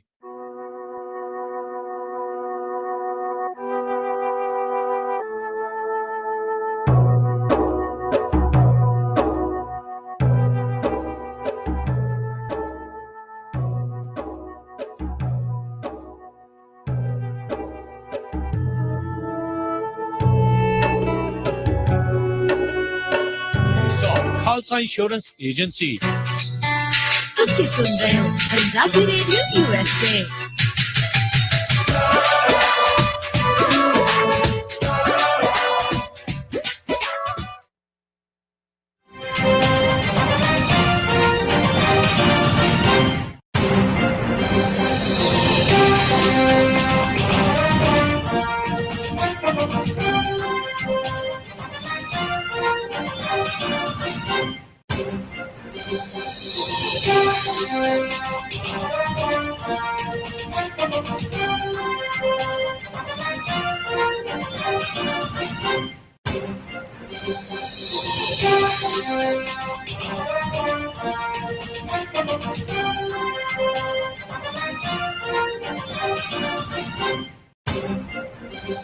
Punjabi radio USA ਸੁਣ ਰਹੇ ਸਾਰੇ ਸਰੋਤਿਆਂ ਨੂੰ ਇੱਕ ਵਾਰੀ ਫੇਰ ਨਿੱਘੀ ਜੀ ਆਇਆਂ ਨੂੰ। ਸਭ ਦਾ ਸਵਾਗਤ ਹੈ। ਸੋ ਤੇ ਪ੍ਰੋਗਰਾਮ ਚੱਲ ਰਿਹਾ ਜੀ ਖਬਰ ਤੇ ਨਜ਼ਰ। ਮਿੰਟੂ ਜੀ ਆਪਣੇ ਨਾਲ ਜੁੜੇ ਹੋਏ ਨੇ ਤੇ ਹੁਣ ਜੇ ਤੁਸੀਂ ਮਿੰਟੂ ਜੀ ਨੂੰ ਸਵਾਲ ਪੁੱਛਣਾ ਚਾਹੁੰਦੇ ਆ ਤਾਂ ਫੋਨ ਲਾਈਨਸ ਓਪਨ ਨੇ। ਕਾਲ ਕਰਨ ਦੇ ਲਈ ਨੰਬਰ ਹੈ 408 272 5200 4082725200। ਮਿੰਟੂ ਜੀ ਸਵਾਗਤ ਹੈ ਇੱਕ ਵਾਰੀ ਫੇਰ। ਸਤਿ ਸ਼੍ਰੀ ਅਕਾਲ ਜੀ। ਸਤਿ ਸ਼੍ਰੀ ਅਕਾਲ ਜੀ। ਜੀ ਤੇ ਆਓ ਆਪਣੇ ਕਾਲਰਸ ਉਹਨਾਂ ਨਾਲ ਕਰਦੇ ਆ ਜੀ ਗੱਲਬਾਤ। ਜੁੜੇ ਨੇ ਆਪਣੇ ਨਾਲ ਜਗਰੂਪ ਜੀ। ਸਤਿ ਸ਼੍ਰੀ ਅਕਾਲ ਹਾਂਜੀ, ਸਤਿ ਸ੍ਰੀ ਅਕਾਲ ਜੀ। ਜੀ ਹੈਲੋ, ਹਾਂਜੀ ਸਤਿ ਸ਼੍ਰੀ ਅਕਾਲ। ਹਾਂਜੀ ਹਾਂਜੀ ਮਿੰਟੂ ਜੀ, ਮੇਰਾ ਸਵਾਲ ਇਹ ਹੈ ਵੀ ਜਦੋਂ ਜੋ ਪਟਿਆਲੇ ਵਿੱਚ ਵਾਪਰਿਆ ਜਾਂ ਜੋ ਬਿਜਲੀ ਦਾ ਸੰਕਟ ਆ ਜਾਂ ਹੋਰ ਕਈ ਤਰ੍ਹਾਂ ਦੇ ਸੰਕਟ ਆ ਪੰਜਾਬ ਦੇ ਉੱਤੇ ਇਸ ਵੇਲੇ, ਔਰ ਇੰਨਾ ਕੁਛ ਇਹ ਇੱਕ ਅਚਾਨਕ ਤਾਂ ਹੋਇਆ ਨਹੀਂ, ਇਹ ਮਤਲਬ ਕਿ ਸਾਰਾ ਕੁਛ ਕਦੋਂ ਦਾ ਰੌਲਾ ਪਈ ਜਾਂਦਾ। ਔਰ ਜਿਹੜਾ ਤੁਹਾਡਾ ਆਪਣਾ ਮੁੱਖ ਮੰਤਰੀ ਹੈ ਉਹ ਬੜਾ ਰਿਲੈਕਸ ਮੂਡ ਦੇ ਵਿੱਚ, ਤੇ ਉਹ ਕਦੇ ਦਿੱਲੀ, ਕਿਤੇ ਗੁਜਰਾਤ, ਕਿਤੇ ਹਿਮਾਚਲ ਪ੍ਰਦੇਸ਼ ਐਂ ਫਿਰਦਾ ਵੀ ਜਿਵੇਂ ਕੁਛ ਹੋ ਹੀ ਨਹੀਂ ਰਿਹਾ। ਕਿ ਹੰਗਾਮੀ ਹਾਲਤ ਨਾਲ ਇਸ ਤਰ੍ਹਾਂ ਦੀ ਨਜਿੱਠਣ ਦੇ ਇਹ ਫੇਲ ਨਹੀਂ ਕਿ ਗੌਰਮੈਂਟ ਜਾਂ ਇਹਨਾਂ ਨੂੰ ਕੋਈ ਫਿਕਰ ਹੀ ਨਹੀਂ ਹੁੰਦਾ, ਇਹ ਤਾਂ ਇਸ ਤਰ੍ਹਾਂ ਫਿਰਦੇ ਸੀਗੇ ਤੇ ਇਹ ਉਹਦਾ ਸਾਰਾ ਨਤੀਜਾ ਨਹੀਂਗਾ। ਚਲੋ ਹਾਂਜੀ, ਇਹੀ ਸਵਾਲ ਹੈ ਜੀ। ਬਿਲਕੁਲ ਤੁਹਾਡੀ ਗੱਲ ਸਹੀ ਹੈ। ਬਿਲਕੁਲ ਤੁਹਾਡੀ ਗੱਲ ਦਰੁਸਤ ਹੈ। ਮੈਂ 101% ਇਹਦੇ ਨਾਲ ਸਹਿਮਤ ਹਾਂ ਕਿ ਅੱਜ ਮੁੱਖ ਮੰਤਰੀ ਸਾਹਿਬ ਦੀ ਨੀਂਦ ਖੁੱਲੀ ਹੈ। ਅੱਜ ਉਹ ਮੀਟਿੰਗ ਕਰ ਰਹੇ ਨੇ, DGP ਨੂੰ ਹੁਕਮ ਦੇ ਰਹੇ ਨੇ ਜਾਂ ਕੁਝ ਵੀ ਕਰ ਰਹੇ ਨੇ, ਅੱਛੀ ਗੱਲ ਹੈ। ਚਲੋ ਉਹਨਾਂ ਨੇ ਸਥਿਤੀ ਤੇ ਕਾਬੂ ਵੀ ਪਵਾ ਲਿਆ, ਅੱਛੀ ਗੱਲ ਆ। ਸਿੰਗਲੇ ਨੂੰ ਗ੍ਰਿਫਤਾਰ ਵੀ ਕਰ ਲਿਆ, ਲੇਟੈਸਟ ਨਿਊਜ਼ ਇਹ ਆ। ਬਟ ਮੈਨੂੰ ਇੱਕ ਗੱਲ ਦੀ ਸਮਝ ਨਹੀਂ ਆਉਂਦੀ ਕਿ ਜਦੋਂ ਤੁਹਾਨੂੰ ਅਗਾਊਂ ਐਲਾਨੀਆ ਪਤਾ ਸੀਗਾ ਤਾਂ ਇਹ ਤੁਸੀਂ ਕਿਉਂ ਨਹੀਂ ਕੀਤਾ ਕਿ ਉਹਨਾਂ ਬੰਦਿਆਂ ਨੂੰ ਚੱਕ ਕੇ ਹਿਰਾਸਤ ਦੇ ਵਿੱਚ ਲੈ ਲਓ ਜਾਂ ਕੋਈ ਅਗਾਊਂ ਪ੍ਰਬੰਧ ਕਰ ਲਓ, ਸ਼ਹਿਰ ਸੀਲ ਕਰ। ਅੱਛਾ, ਤੁਹਾਨੂੰ ਯਾਦ ਹੋਏਗਾ ਇੱਕ ਵਾਰੀ ਪਟਿਆਲੇ ਧਰਨਾ ਰੱਖਿਆ ਸੀ ਕਿਸਾਨਾਂ ਨੇ, ਯਾਦ ਹੋਏਗਾ, ਕਿਸਾਨਾਂ ਨੂੰ ਵੜਨ ਨਹੀਂ ਸੀ ਦਿੱਤਾ ਗਿਆ। ਹਾਈ ਕੋਰਟ ਦੇ ਵਿੱਚੋਂ ਸਟੇ ਲੈ ਲਿਆ ਗਿਆ ਸੀਗਾ ਕਿ ਭਾਈ ਤੁਸੀਂ ਜਾ ਕੇ ਉੱਥੇ ਕੋਈ ਵੀ ਆਪਣਾ ਜਲਸਾ ਵਗੈਰਾ ਨਹੀਂ ਕਰ ਸਕਦੇ। ਔਰ ਬਾਅਦ ਦੇ ਵਿੱਚ ਪਟਿਆਲੇ ਤੋਂ ਉਰਾਂ ਆਈਏ ਜਦੋਂ ਇੱਧਰ ਨੂੰ ਸੰਗਰੂਰ ਨੂੰ, ਤੇ 13 ਕਿਲੋਮੀਟਰ ਉਰਾਂ ਉਹਨਾਂ ਨੂੰ ਧਰਨੇ ਵਾਲੀ ਥਾਂ ਮੁਕਰਰ ਕਰਕੇ ਦਿੱਤੀ ਗਈ ਸੀ, ਤੁਹਾਨੂੰ ਯਾਦ ਹੋਏਗਾ। ਤਾਂ ਅਜਿਹਾ ਸੀਗਾ ਜਦੋਂ ਐਲਾਨੀਆਂ ਸੀ ਤਾਂ ਤੁਸੀਂ ਹਿੰਦੂ ਸੰਗਠਨ ਦੇ ਖਿਲਾਫ ਅਦਾਲਤ 'ਚ ਚਲੇ ਜਾਂਦੇ ਕਿ ਭਾਈ ਇਹ ਐਲਾਨ ਐਸਾ ਕਰ ਰਹੇ ਨੇ, ਇਹਨਾਂ ਨੂੰ ਸਮਝਾਓ। ਹਾਈ ਕੋਰਟ ਇਹਨਾਂ ਨੂੰ ਆਪੇ ਕਹਿੰਦੀ ਕਿ ਭਾਈ ਜੋ ਕਰਨਾ ਹੈ ਕਾਨੂੰਨ ਦੇ ਦਾਇਰੇ 'ਚ ਰਹਿ ਕੇ ਕਰਨਾ ਹੈ, ਜੇ ਕਰਨਾ ਕੁਝ ਵੀ ਤਾਂ ਫਲਾਣੀ ਥਾਂ ਤੇ ਕਰੋ। ਆਪੇ ਉੱਥੇ ਜਵਾਬ ਦਿੰਦੇ ਕਿ ਕਿਹਦੇ ਖਿਲਾਫ ਕਰ ਰਹੇ ਨੇ। ਇਸ ਕਰਕੇ ਇਹਨਾਂ ਕੋਲ ਬਹੁਤ ਬਦਲ ਸੀਗੇ, ਉਹਨਾਂ ਨੂੰ ਰਾਉਂਡ ਅਪ ਵੀ ਕੀਤਾ ਜਾ ਸਕਦਾ ਸੀ, ਕੋਰਟ ਦੇ ਵਿੱਚ ਵੀ ਉਹਨਾਂ ਨੂੰ ਖੜਿਆ ਜਾ ਸਕਦਾ ਸੀ।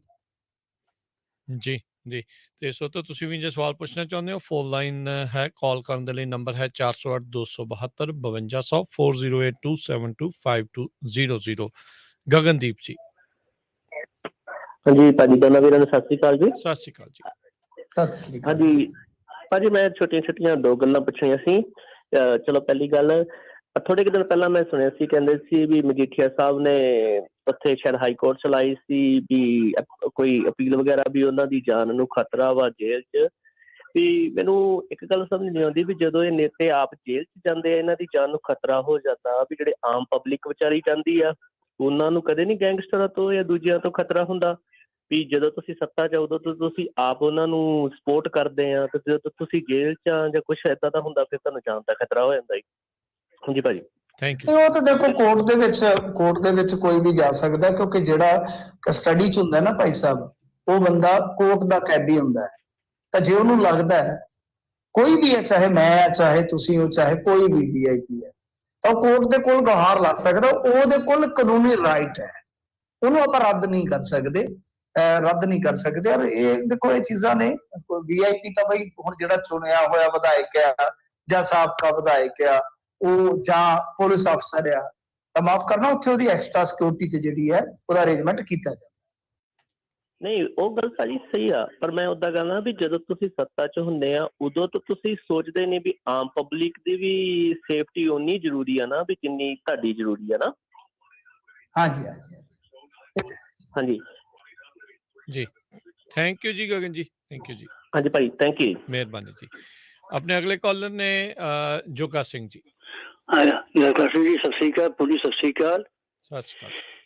ਮੇਰਾ ਸਵਾਲ ਇਹ ਹੈ ਕਿ ਇਹ ਲੋਕ ਤਾਂ ਬਹੁਤ ਸਾਰੇ ਡਿਪਾਰਟਮੈਂਟ ਹੈਗੇ ਆ, ਜਿਹੜੇ ਜ਼ਿਲ੍ਹੇ ਦੇ ਆ, ਬੜੇ ਬੜੇ ਲੀਡਰ ਹੈਗੇ, ਜਿਹੜੇ ਮਿਨਿਸਟਰ ਹੈਗੇ ਆ, ਜਿਹੜੇ ਸਰਕਾਰੀ ਮਹਿਕਮੇ ਆ ਜਾਂ ਥਾਣੇ ਹੋਏ ਜਾਂ ਹਸਪਤਾਲ ਹੋਏ ਜਾਂ ਤਹਿਸੀਲ ਹੋਏ ਹੋਏ, ਇਹ ਸਾਰੇ ਡਿਫਾਲਟਡ ਹੈਗੇ ਬਿਜਲੀ ਦੇ ਮਹਿਕਮੇ 'ਚ। ਇਹ ਬਿਜਲੀ ਦੀ ਬਿੱਲ ਨਹੀਂ ਦੇ ਰਹੇ। ਹੁਣ ਜੇ ਮੇਰਾ ਇਹਦੇ ਵੀ ਕੱਟ ਲਓਗੇ, ਇਹਦੇ ਵੀ ਕਨੈਕਸ਼ਨ ਕੱਟ ਕੇ ਤੇ ਵਿੱਚ ਵਸੂਲੇ ਜਾਓਗੇ, ਉਹ ਫਿਰ ਗੌਰਮੈਂਟ ਜਾਂ ਮਹਿਕਮੇ ਤੋਂ ਵਸੂਲੇ ਜਾਣਗੇ ਜੀ। ਇੰਨੇ ਸਾਰੇ ਮਿਹਰਬਾਨੀ। ਨਹੀਂ ਸਰ, ਜਿਹੜਾ ਇੰਡੀਵਿਜੂਅਲੀ ਕੋਈ ਡਿਫਾਲਟਰ ਆ ਉਹਦਾ ਕਨੈਕਸ਼ਨ ਕੱਟਿਆ ਜਾਊਗਾ ਔਰ ਇਹਨਾਂ ਨੇ ਮੁਹਿੰਮ ਸ਼ੁਰੂ ਕਰ ਰੱਖੀ ਹੈ। ਮਹਿਕਮਿਆਂ ਦਾ ਜਿਹੜਾ ਪੈਸਾ ਹੁੰਦਾ ਉਹ ਸਰਕਾਰ ਨਹੀਂ ਦੇਣਾ ਜਾਂ ਮਹਿਕਮਿਆਂ ਨਹੀਂ ਦੇਣਾ, ਉਹ ਤਾਂ ਇੱਕੋ ਗੱਲ ਆ। ਉਹ ਮਹਿਕਮੇ ਅੱਡ ਤੋਂ 2300 ਕਰੋੜ ਰੁਪਏ ਦੇ ਜਾਂ ਸ਼ਾਇਦ ਹੁਣ ਤਾਂ 2600 ਕਰੋੜ ਦੇ ਹੋ ਗਏ ਆ, 2600 ਕਰੋੜ ਦੇ ਉਹ ਅੱਡ ਡਿਫਾਲਟਰ ਆ। ਪਰ ਬੇਸਿਕਲੀ ਪੰਜਾਬ ਦੇ ਵਿੱਚ ਲੱਖਾਂ ਐਸੇ ਡਿਫਾਲਟਰ ਹੈ ਜਿਨ੍ਹਾਂ ਨੂੰ ਵਿਲਫੁਲ ਡਿਫਾਲਟਰ ਕਿਹਾ ਜਾਂਦਾ ਹੈ ਤੇ ਜਿਨ੍ਹਾਂ ਦੇ ਵੱਲ ਮੇਰੇ ਖਿਆਲ ਦੇ ਨਾਲ 800-900 ਕਰੋੜ ਰੁਪਈਆ ਜਿਹੜਾ ਬਕਾਇਆ ਖਲੋਤਾ ਹੈ। ਪਰ ਇਹਨਾਂ ਨੇ ਮੁਹਿੰਮ ਸ਼ੁਰੂ ਕਰ ਦਿੱਤੀ ਹੈ, ਸ਼ਾਇਦ ਉਹਦੇ ਚੋਂ ਕੋਈ ਤਕਰੀਬਨ 200 ਕਰੋੜ ਰੁਪਈਆ ਵਸੂਲ ਵੀ ਕੀਤਾ। ਠੀਕ ਹੈ ਜੀ, ਥੈਂਕ ਯੂ ਜੀ ਜੋਗਾ ਸਿੰਘ ਜੀ ਸਵਾਲ ਲਈ। ਥੈਂਕ ਯੂ ਜੀ। ਜੀ ਤੇ ਸਰੋਤਿਓ, ਜੇ ਤੁਸੀਂ ਵੀ ਕਾਲ ਕਰਨਾ ਚਾਹੁੰਦੇ ਹੋ ਤਾਂ ਨੰਬਰ 4082725200 ਬਾਕੀ ਜਿੱਦਾਂ ਕੋਈ ਵੀ ਸਰਕਾਰੀ ਸੰਸਥਾ ਆ ਤੇ ਇਵੈਂਚੁਅਲੀ ਤਾਂ ਉਹ ਟੈਕਸ ਪੇਅਰ ਦੀ ਮਨੀ ਦੇ ਨਾਲ ਹੀ ਜਿਹੜਾ ਉਹਦਾ ਡਿਫਾਲਟ ਵੀ ਆ ਤੇ ਚਾਹੇ ਕਿਰਾਇਆ ਵੀ ਆ ਉਹਦੇ ਨਾਲ ਹੀ ਭਰਿਆ ਜਾਂਦਾ ਆ। ਉਹ ਪਹਿਲਾਂ ਵੀ ਉਦਾਂ ਹੀ ਭਰਿਆ ਜਾਣਾ ਸੀ, ਬਾਅਦ ਦੇ ਵਿੱਚ ਵੀ ਉਹਦੇ ਨਾਲ ਹੀ ਭਰਿਆ ਜਾਣਾ ਆ। ਰਣਜੀਤ ਸਿੰਘ ਜੀ। ਜੀ ਹਾਂਜੀ, ਸਤਿ ਸ਼੍ਰੀ ਅਕਾਲ ਰਾਜ ਜੀ ਤੇ ਮਿੰਟੂ ਭਾਈ, ਸਤਿ ਸ਼੍ਰੀ ਅਕਾਲ ਜੀ। ਸਤਿ ਸ਼੍ਰੀ ਅਕਾਲ ਜੀ। ਸਤਿ ਸ਼੍ਰੀ ਅਕਾਲ ਸਰ ਜੀ। ਸਤਿ ਸ਼੍ਰੀ ਅਕਾਲ ਜੀ। ਪਿੰਟੂ ਭਾਜੀ, ਮੇਰਾ ਸਵਾਲ ਇਹ ਆ ਵੀ ਜਦੋਂ ਵੀ ਮੁੱਦਾ ਉੱਠਦਾ ਵਾ ਸ਼ਿਵ ਸੈਨਾ ਦਾ, ਉਦੋਂ ਇਹ ਆਪਣਾ ਕਿਸੇ ਧਰਮ ਨੂੰ ਟਾਰਗੇਟ ਕਰਦੇ ਆ, ਜਾਂ ਹਿੰਦੂ ਆਪਣਾ ਸਿੱਖ ਧਰਮ ਨੂੰ ਜਾਂ ਮੁਸਲਮਾਨ ਧਰਮ ਨੂੰ।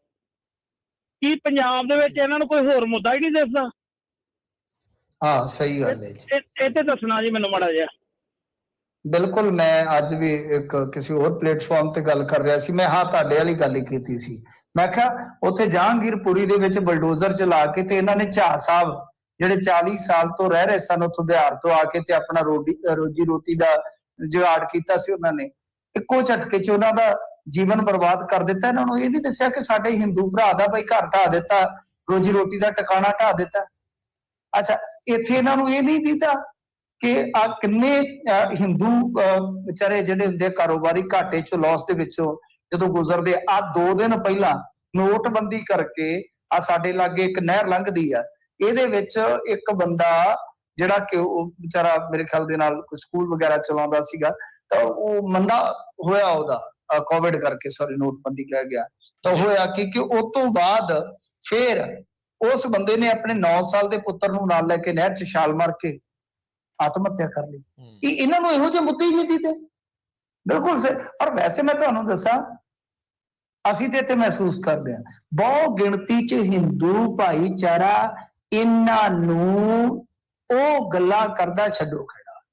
ਇਹਨਾਂ ਨੂੰ ਤੇ ਉਹ ਦੱਸਦੇ ਆ ਵੀ ਇਹ ਬੇਕਾਰ ਨੇ, ਇਹ ਲੰਡਰ ਟੋਲਾ ਰਲਿਆ ਹੋਇਆ ਕੁਝ ਬੰਦਿਆਂ ਦਾ ਜਿਨ੍ਹਾਂ ਦਾ ਕੰਮ ਆ ਇਧਰੋਂ। ਔਰ ਮਾਫ ਕਰਨਾ, ਇਧਰਲੇ ਪਾਸੇ ਵੀ ਹੈਗੇ ਨੇ ਕੁਝ ਲੋਕ ਜਿਨ੍ਹਾਂ ਦਾ ਕੰਮ ਆ ਤੋਰੀ ਫੁਲਕਾ ਜਿਹੜਾ ਉਹ ਚਲਾਣਾ। ਸੋ ਇਸ ਕਰਕੇ ਭਾਈ ਇਹ ਜਿਹੜੇ ਕੁਝ ਬੰਦੇ ਆ ਇਹਨਾਂ ਨੂੰ ਬਹੁਤ ਗਿਣਤੀ 'ਚ ਆਪਣਾ, ਕਿਉਂਕਿ ਦੇਖੋ ਇੱਕ ਚੀਜ਼ ਤੁਹਾਨੂੰ ਮੰਨਣੀ ਪੈਗੀ, ਪੰਜਾਬ ਦੇ ਹਿੰਦੂ ਦਾ ਤੇ ਜੇ ਆਪਾਂ ਦੂਜੇ ਹਿੰਦੂ ਦੇਖੀਏ, ਹਿੰਦੂ ਭਾਈਚਾਰਾ ਵੈਸੇ ਤਾਂ ਉਹਨਾਂ ਦਾ ਭਾਈਚਾਰਾ, ਉਹਨਾਂ ਦਾ ਮਜ਼ਹਬ ਹੈ, ਪਰ ਜੇ ਤੁਸੀਂ ਦੇਖੋਗੇ ਦੋਨਾਂ ਦੀ ਜਿਹੜੀ ਕੈਫੀਅਤ ਆ, ਸੋਚਣੀ ਹੈ, ਉਹ ਅਲੱਗ ਹੈ। ਤੇ ਮੈਂ ਤਾਂ ਵਾਰ-ਵਾਰ ਕਹਿਣਾ ਕਿ ਦੇਖੋ ਅਸੀਂ ਜਦੋਂ ਕੋਈ ਗੱਲ ਕਰਦੇ ਆ, ਮਤਲਬ ਕਿ ਕੁਝ ਬੰਦਿਆਂ ਲਈ ਜਾਂ ਇੱਕ ਅੱਧੀ ਜਿਹੜੀ ਜਥੇਬੰਦੀ ਹੈ ਉਹ ਤੇ ਸਾਰਾ ਕੁਝ ਠੀਕ ਹੈ, ਅਸੀਂ ਉਹਨੂੰ ਕਹਿ ਸਕਦੇ ਹਾਂ ਕਿ ਬਈ ਇਹ ਏਦਾਂ ਗਲਤ ਕਰ ਰਿਹਾ ਜਾਂ ਇਹ ਨਹੀਂ ਹੋਣਾ ਚਾਹੀਦਾ।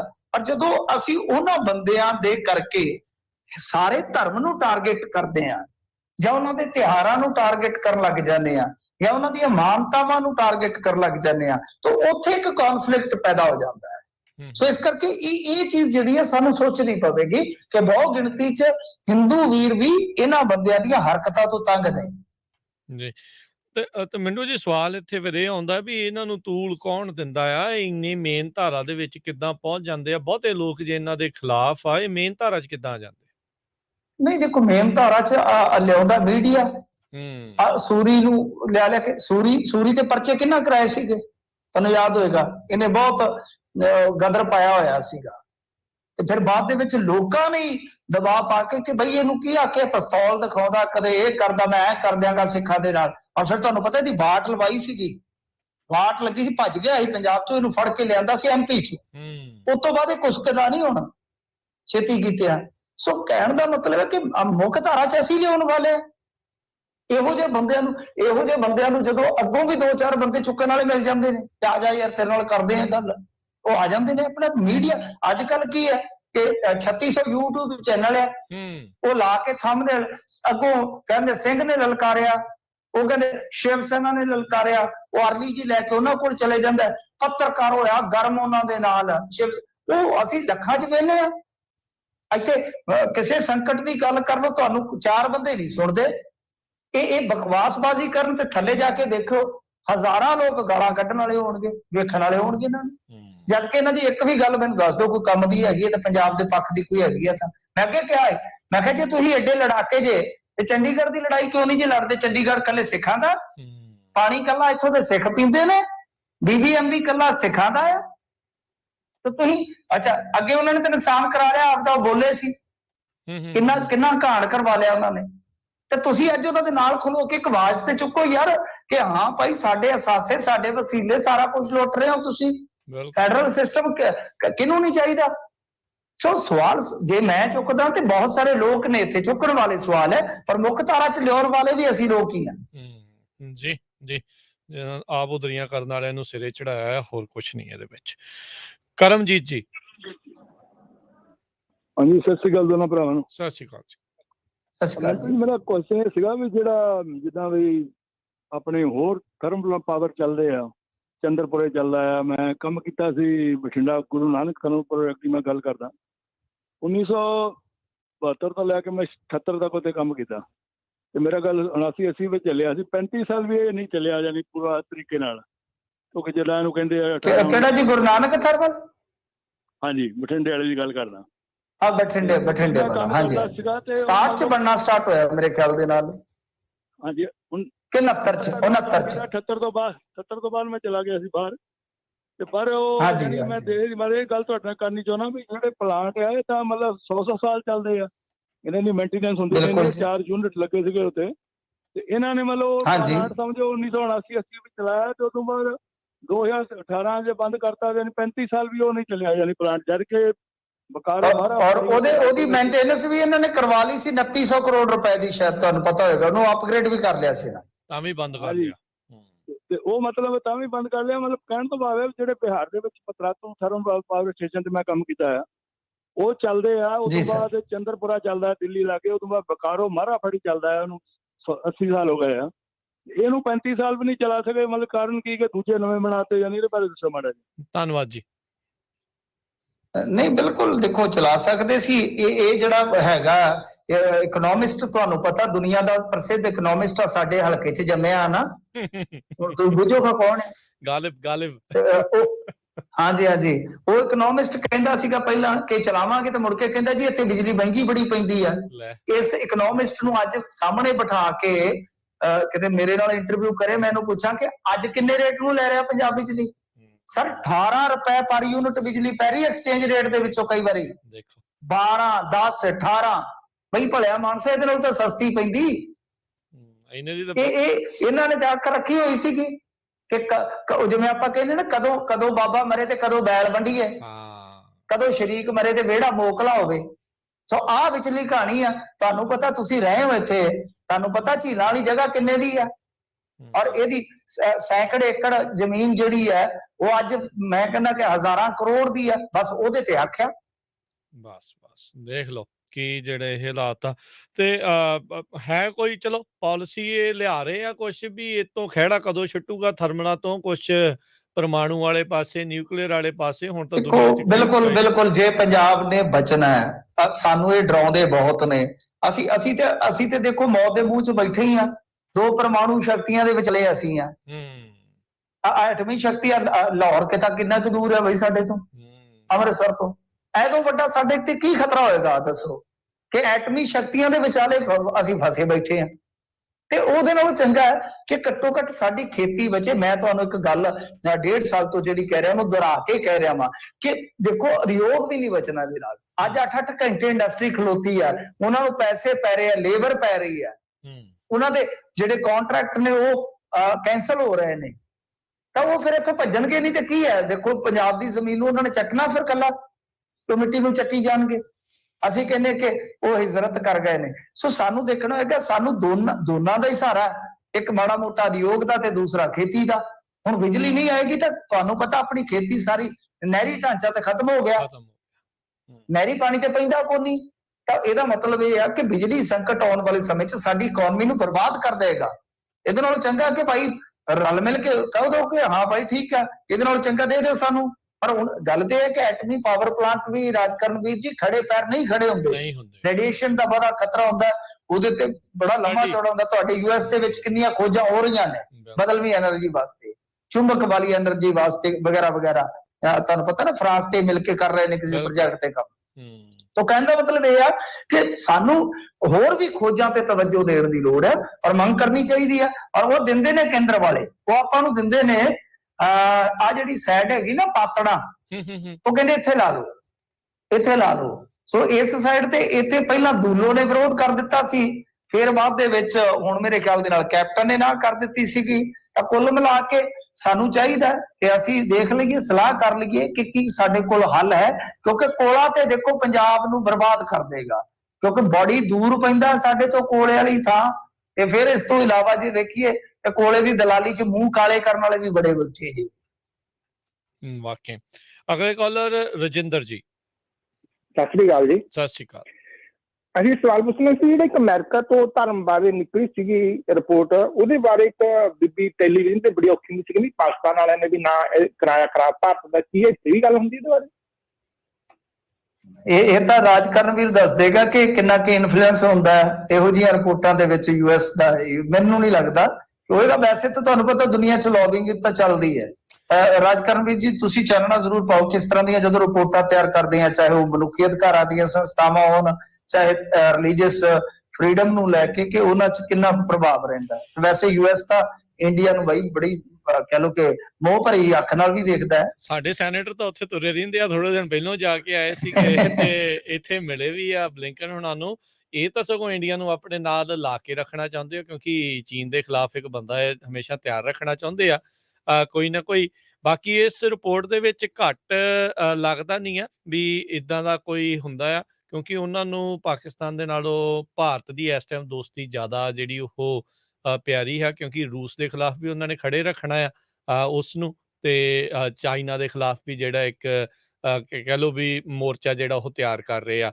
ਇਸ ਚੀਜ਼ ਦੇ ਵਿੱਚ ਤਾਂ ਸਗੋਂ ਬਿਲਕੁਲ ਘੱਟ ਇਨਫਲੂਐਂਸ ਇਸ ਲਈ ਆ, ਕਿਉਂ ਇਹ ਅਸਲੀ ਰਿਪੋਰਟ ਕਹਿ ਸਕਦੇ ਹਾਂ, ਕਿਉਂਕਿ RSS ਦੇ ਨਾਲ ਸੰਬੰਧਿਤ ਬਹੁਤ ਸਾਰੇ ਬੰਦੇ ਜਿਹੜੇ ਆ ਉਹ ਆਲਰੇਡੀ ਪ੍ਰਸ਼ਾਸਨ ਦੇ ਵਿੱਚ ਕੰਮ ਕਰ ਰਹੇ ਆ। ਸੋ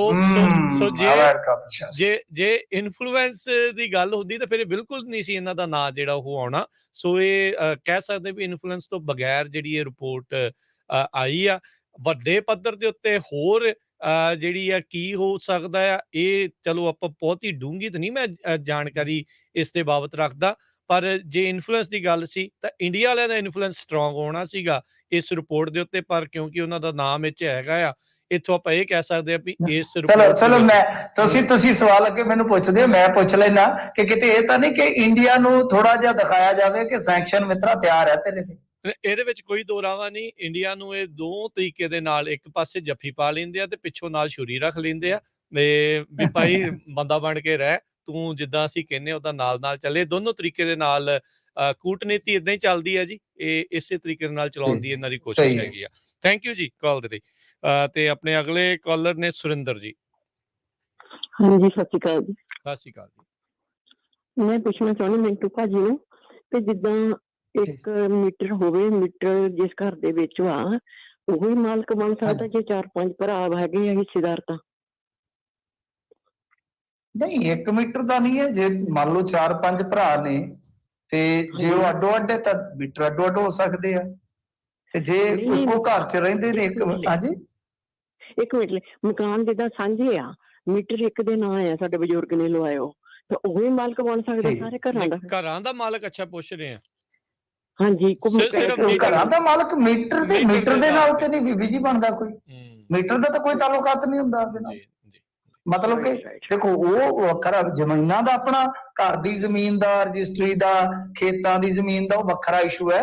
ਤੇ ਜੇ ਮੰਨ ਲਓ ਕਿਸੇ ਦੇ ਨਾਮ ਵੀ ਮੇਰਾ ਜਿਹੜਾ ਮੀਟਰ ਆ ਉਹ ਮੇਰੇ ਨਾਮ ਨਹੀਂ ਹੈ, ਮੰਨ ਲਓ ਜਿੱਥੇ ਰਹਿਣਾ ਮੈਂ ਪਹਿਲੇ ਘਰ 'ਚ ਰਹਿੰਦਾ ਸੀ, ਉਹ ਵੀ ਮੇਰੇ ਨਾਮ ਨਹੀਂ ਹੈ, ਬਟ ਐਸਾ ਨਹੀਂ ਹੁੰਦਾ ਕਿ ਉਹ ਜ਼ਮੀਨ ਦੇ ਵਿੱਚ ਕੋਈ ਉਹਦੀ ਕੋਈ ਹਿੱਸੇਦਾਰੀ ਤੇ ਫਰਕ ਪੈਂਦਾ ਹੈ। ਜੀ, ਸੋ ਦਾਵਾ ਨਹੀਂ ਠੋਕ ਸਕਦਾ ਵੀ ਮੀਟਰ ਮੇਰੇ ਨਾਂ ਤੇ ਘਰ ਵੀ ਮੇਰਾ ਹੀ। ਨਾ ਨਾ ਨਾ ਨਾ, ਉਹ ਕੋਈ ਵੀ ਮੈਂਬਰ ਹੈ ਜਿਹੜਾ, ਕਿਉਂਕਿ ਮੀਟਰ ਇੱਕ ਮੈਂਬਰ ਦੇ ਨਾਮ ਤੇ ਲੱਗਣਾ ਹੈ। ਬਸ ਉਹ ਇਹ ਹੈ ਕਿ ਉਹ ਟੱਬਰ ਦੇ ਵਿੱਚ ਰਹਿੰਦਾ ਹੋਣਾ ਚਾਹੀਦਾ, ਉਸ ਪਿੰਡ ਦਾ ਵਸਨੀਕ ਹੋਣਾ ਚਾਹੀਦਾ, ਕਿਉਂਕਿ ਆਧਾਰ ਕਾਰਡ ਲਾਉਂਦੇ ਅੱਜ ਕੱਲ੍ਹ। ਜੀ ਇੰਦਰਜੀਤ ਜੀ। ਹਾਂਜੀ, ਸਤਿ ਸ੍ਰੀ ਅਕਾਲ ਜੀ। ਸਤਿ ਸ੍ਰੀ ਅਕਾਲ। ਮੇਰਾ ਕੁਐਸਚਨ ਸੀ ਮਿੰਟੂ ਜੀ ਨੂੰ, ਕਲੈਕਸ਼ਨ ਵਗੈਰਾ ਹੋ ਰਹੀ ਹੈ, ਇੱਕ ਆਪਣੇ ਸਾਬਕਾ ਮੁੱਖ ਮੰਤਰੀ ਸੀਗੇ ਬੀਬੀ ਭੱਠਲ ਜੀ, ਉਹਨਾਂ ਵੱਲੋਂ ਉਹਦਾ ਵੀ ਕਿਰਾਇਆ 80-90 ਲੱਖ ਰੁਪਇਆ ਮਾਫ ਕਰਤਾ ਸੀ, ਕੀ ਤੁਹਾਨੂੰ ਕੋਈ ਜਾਣਕਾਰੀ ਹੈ ਉਹਦੀ ਰਿਕਵਰੀ ਬਾਰੇ? ਵੀ ਬਾਕੀਆਂ ਦੀ ਤਾਂ ਹੋਈ ਜਾ ਰਹੀ ਹੈ, ਉਹਨੂੰ ਵੀ ਕੋਈ ਹੱਥ? ਦੇਖੋ ਉਹ ਮੇਰੇ ਖਿਆਲ ਦੇ ਨਾਲ ਉਹ ਕੋਈ ਐਡਜਸਟ ਕਰ ਦਿੱਤਾ ਸੀ, ਉਹਨਾਂ ਐਗਜ਼ੈਕਟ ਮੈਨੂੰ ਪਤਾ ਨਹੀਂ, ਕਿਉਂਕਿ 5-6 ਸਾਲ ਪਹਿਲਾਂ ਦੀ ਗੱਲ ਹੈ। ਉਹ ਉਹਨਾਂ ਨੇ ਐਡਜਸਟ ਕਰ ਦਿੱਤਾ ਸੀ ਮੇਰੇ ਖਿਆਲ ਦੇ ਨਾਲ ਉਸ ਟਾਈਮ, ਔਰ ਉਹ ਬੀਬੀ ਜੀ ਨੂੰ ਕੋਠੀ ਵੀ ਨਹੀਂ ਸੀ ਛੱਡਣੀ ਪਈ, ਕਿਉਂਕਿ ਉਹਨਾਂ ਨੂੰ ਯੋਜਨਾ ਬੋਰਡ ਦਾ ਚੇਅਰਪਰਸਨ ਲਾ ਦਿੱਤਾ ਸੀ, ਤਾਂ ਉਹਦਾ ਕਾਇਦੇ ਦੇ ਮੁਤਾਬਕ ਰੈਂਕ ਹੁੰਦਾ ਜਿਹੜਾ ਕੈਬਨਿਟ ਦਾ। ਜੀ, ਉਹ ਤਰੀਕਾ ਉਹਨਾਂ ਨੇ ਵਰਤ ਲਿਆ ਸੀਗਾ, ਚੋਰ ਮੋਰੀ ਲੱਭ ਲਈ ਸੀਗੀ। ਦੀਪਿੰਦਰ ਜੀ। ਹਾਂਜੀ, ਸਤਿ ਸ੍ਰੀ ਅਕਾਲ ਜੀ ਮਿੰਟੂ ਜੀ। ਆਪਣਾ ਮੈਂ ਇਹਨਾਂ ਕੋਲੇ, ਹਾਂਜੀ ਇਹਨਾਂ ਕੋਲੇ ਵੈਸੇ ਤਾਂ ਬੜੇ ਤਕੜੇ ਬ੍ਰੇਨ ਹੁੰਦੇ, IAS ਹੁੰਦੇ ਆ, ਹੋਰ ਆਪਾਂ ਤਾਂ ਵੈਸੇ ਇੱਕ ਡਿਸਕਸ਼ਨ ਹੀ ਕਰਨੀ ਹੈ ਵੀ ਜਿੰਨਾ ਇਹ ਬਿਜਲੀ ਤੇ ਖਾਸ ਕਰਕੇ ਖੇਤੀ ਦੇ ਦਿੰਦੇ ਆ ਸਬਸਿਡੀ ਜਾਂ ਹੋਰ, ਕਿਉਂਕਿ ਫ੍ਰੀ ਬਿਜਲੀ ਦਿੰਦੇ ਆ, ਜੇ ਉਨੀ ਸਬਸਿਡੀ ਇਹ ਹੋਰ ਉਹਨੂੰ ਬਿਜਲੀ ਦੀ ਨੂੰ ਬੰਦ ਕਰਕੇ ਫਸਲਾਂ ਤੇ ਦੇ ਦੇਣ, ਜਿਵੇਂ ਆਪਣਾ ਇੱਧਰ ਮੁਕਤਸਰ ਮਲੋਟ ਵਾਲਾ ਏਰੀਆ, ਇਹ ਝੋਨੇ ਵਾਲਾ ਏਰੀਆ ਤਾਂ ਹੈ ਨਹੀਂ, ਇੱਥੇ ਨਰਮੇ ਤੇ ਕੋਈ ਨਾ ਕੋਈ ਇਸੇ ਤਰ੍ਹਾਂ ਦੀ ਦਵਾਈਆਂ ਤੇ ਸਬਸਿਡੀ ਦੇ ਦੇਣ, ਉਨੀ ਦੇ ਦੇਣ, ਇੱਕ ਤਾਂ ਡਾਇਵਰਸੀਫਿਕੇਸ਼ਨ ਹੋ ਜੂ, ਬਿਜਲੀ ਦਾ ਖਰਚਾ ਬਚੂਗਾ ਤੇ ਪਾਣੀ ਵੀ ਬਚੂਗਾ। ਵੈਸੇ ਤਾਂ ਇਹਨਾਂ ਨੂੰ ਇਹ ਗੱਲਾਂ ਸਭ ਪਤਾ ਹੀ ਹੋਣੀਆਂ ਵੀ ਨੀਤ ਚਾਹੀਦੀ ਹੈ। ਤੇ ਦੂਜਾ ਮੈਂ ਤੁਹਾਨੂੰ ਇਹ ਪੁੱਛਣਾ ਸੀ, ਆਪਾਂ ਸੋਲਰ ਦੀ ਗੱਲ ਕਰਦੇ ਹਾਂ, ਜਿਹਦੇ ਜਿੱਥੇ ਜੇ ਕਿਸੇ ਨੇ ਜ਼ਮੀਨਾਂ, ਜਿਵੇਂ ਮੈਂ ਸੁਣਿਆ ਕਿ ਬਿਕਰਮ ਮਜੀਠੀਏ ਵੇਲੇ ਹੋਇਆ ਸੀਗੀ ਗੱਲ ਵੀ NRIਆਂ ਤੋਂ ਜ਼ਮੀਨਾਂ ਲੈ ਰਹੇ ਆ, ਵਿਕ ਰਹੇ ਆ, ਉੱਥੇ ਸੋਲਰ ਪਲਾਂਟ ਲਾਉਣੇ ਆ। ਜਦੋਂ ਉੱਥੇ ਸੋਲਰ ਪਲਾਂਟ ਲੱਗ ਗਏ, ਉੱਥੇ ਕੰਕਰੀਟ ਪੈ ਜਾਣੀ ਆ, ਹੋਰ ਪੈ ਜਾਣੀ ਆ, ਉਹ ਜ਼ਮੀਨਾਂ ਮੁੜ ਕੇ ਵਾਹੀ ਜੋਗੀਆਂ ਤਾਂ ਨਹੀਂ ਰਹਿਣੀਆਂ ਵੀ ਉੱਥੇ ਉਹਨਾਂ ਦੀ ਜੇ ਕੋਈ ਉਹਨਾਂ ਨੂੰ ਕੋਈ ਪਾਣੀ ਲੱਗਦਾ, ਕੋਈ ਉਹਨਾਂ ਦੀ ਜਿਹੜਾ ਕੋਈ ਖੇਤ ਆਪਣੇ ਖਾਲ ਦਾ ਜਾਂ ਨਹਿਰੀ ਪਾਣੀ ਲੱਗਦਾ, ਉਹ ਬੰਦ ਹੋ ਜਾਣਾ, ਮੁੜ ਕੇ ਤਾਂ ਉਹ ਜ਼ਮੀਨਾਂ ਬਸ ਵੀ ਉੱਥੇ ਕੰਮ ਜੋਗੀਆਂ ਰਹਿ ਜਾਣਗੀਆਂ। ਵੀ ਜੇ ਉਹਨਾਂ ਨੇ 25-30 ਸਾਲਾਂ ਲਈ ਲੀਜ਼ ਤੇ ਲੈ ਲਈ, ਉਸ ਤੋਂ ਬਾਅਦ ਖੇਤੀ ਕਰਨ ਜੋਗੀ ਤਾਂ ਬਹੁਤ ਮੁਸ਼ਕਲ ਹੋ ਜੂ। ਦੱਸਿਓ ਜੀ ਇਹਨਾਂ ਦੋਨਾਂ ਗੱਲਾਂ ਬਾਰੇ।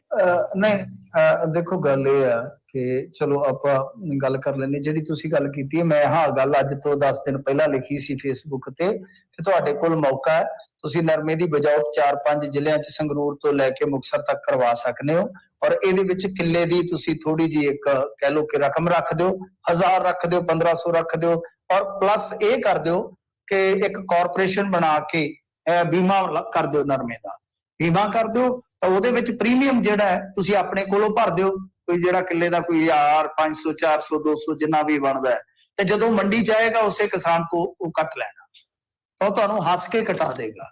100-200 ਦਾ ਕੋਈ ਵੱਡੀ ਗੱਲ ਨਹੀਂ, ਕਿਉਂਕਿ ਉਹ ਸੁਰੱਖਿਅਤ ਰਹੇਗਾ, ਬੇਫਿਕਰ ਰਹੇਗਾ, ਤਾਂ ਇਹਦੇ ਨਾਲ ਬਹੁਤ ਵੱਡਾ ਰਕਬਾ ਤੁਹਾਡਾ ਜਿਹੜਾ ਉਹ ਨਰਮੇ ਹੇਠ ਆ ਜਾਏਗਾ। ਸੈਕਿੰਡ ਚੀਜ਼ ਜਿਹੜੀ ਤੁਸੀਂ ਕਹੀ ਆ ਸੋਲਰ ਵਾਲੀ, ਤਾਂ ਦੇਖੋ ਸੋਲਰ ਦੀ ਸਬਸਿਡੀ ਇਹ ਦੇ ਰਹੇ ਨੇ ਟਿਊਬਵੈੱਲਾਂ ਤੇ, ਘਰਾਂ ਵਾਲਿਆਂ ਤੇ ਨਹੀਂ ਦੇ ਰਹੇ। ਠੀਕ ਹੈ, ਉਹ ਪ੍ਰੋਜੈਕਟ ਲੱਗੇ ਸੀ ਜਿਹੜੇ ਮਜੀਠੀਆ ਵਾਲੇ, ਉਹ ਲੱਗੇ ਸੀ ਚੁਣਿੰਦਾ ਕੁਛ, ਤੇ ਉਹਨਾਂ ਦੀ ਲੀਜ਼ ਜਿਹੜੀ ਆ ਲੰਬੀ ਆ, ਪੈਸਾ ਚੰਗਾ ਦਿੰਦੇ ਨੇ ਉਸ ਟਾਈਮ, ਤਾਂ ਉਹ ਜ਼ਮੀਨਾਂ ਜਿਹੜੀਆਂ ਚੁਣਦੇ ਆ। ਸਾਡੇ ਏਰੀਏ 'ਚ ਜਿਹੜੇ 2 ਲੱਗੇ ਸੀ, ਮੈਨੂੰ ਵੱਡੇ ਪਤਾ, ਮੇਜਰ ਪਲਾਂਟ ਜਿਨ੍ਹਾਂ ਨੂੰ ਆਪਾਂ ਕਹਿ ਸਕਦੇ ਹਾਂ, ਉਹ ਲੱਗੇ ਸੀਗੇ ਉਹਨਾਂ ਪੈਲੀਆਂ 'ਚ ਜਿਨ੍ਹਾਂ ਤੇ ਪਾਣੀ ਚੜ੍ਹਦਾ ਹੀ ਨਹੀਂ ਸੀ, ਜਿਨ੍ਹਾਂ ਨੂੰ ਆਪਾਂ ਬਰਾਨੀ ਆਨੇ ਆ।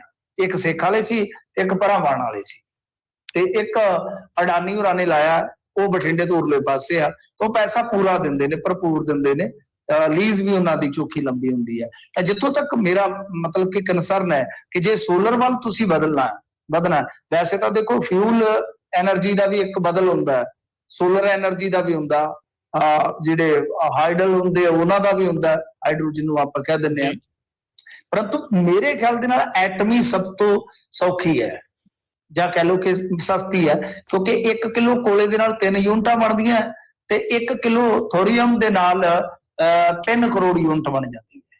ਤੁਸੀਂ ਹਿਸਾਬ ਲਾ ਲਓ ਕਿ ਕਿੰਨੀ ਸਸਤੀ ਤੇ ਕਿੰਨੀ ਵਾਧੂ ਬਿਜਲੀ ਮਿਲ ਸਕਦੀ ਹੈ। ਤਾਂ ਸੋਲਰ ਦਾ ਇਹ ਹੈ ਕਿ ਜੇ ਸੋਲਰ ਤੁਸੀਂ ਸਬਸਿਡੀ ਦੀ ਗੱਲ ਕਰੋਗੇ, ਤਾਂ ਮੈਂ ਦੇਖ ਰਿਹਾ ਸੀਗਾ ਤਕਰੀਬਨ 1.5 ਲੱਖ ਰੁਪਈਆ, ਜਿਹੜਾ 1.5 ਲੱਖ ਤੋਂ 2.5 ਲੱਖ ਰੁਪਈਆ ਕਿਸਾਨ ਨੂੰ ਆਪਣੇ ਕੋਲ ਪਾਉਣਾ ਪੈਂਦਾ ਹੈ।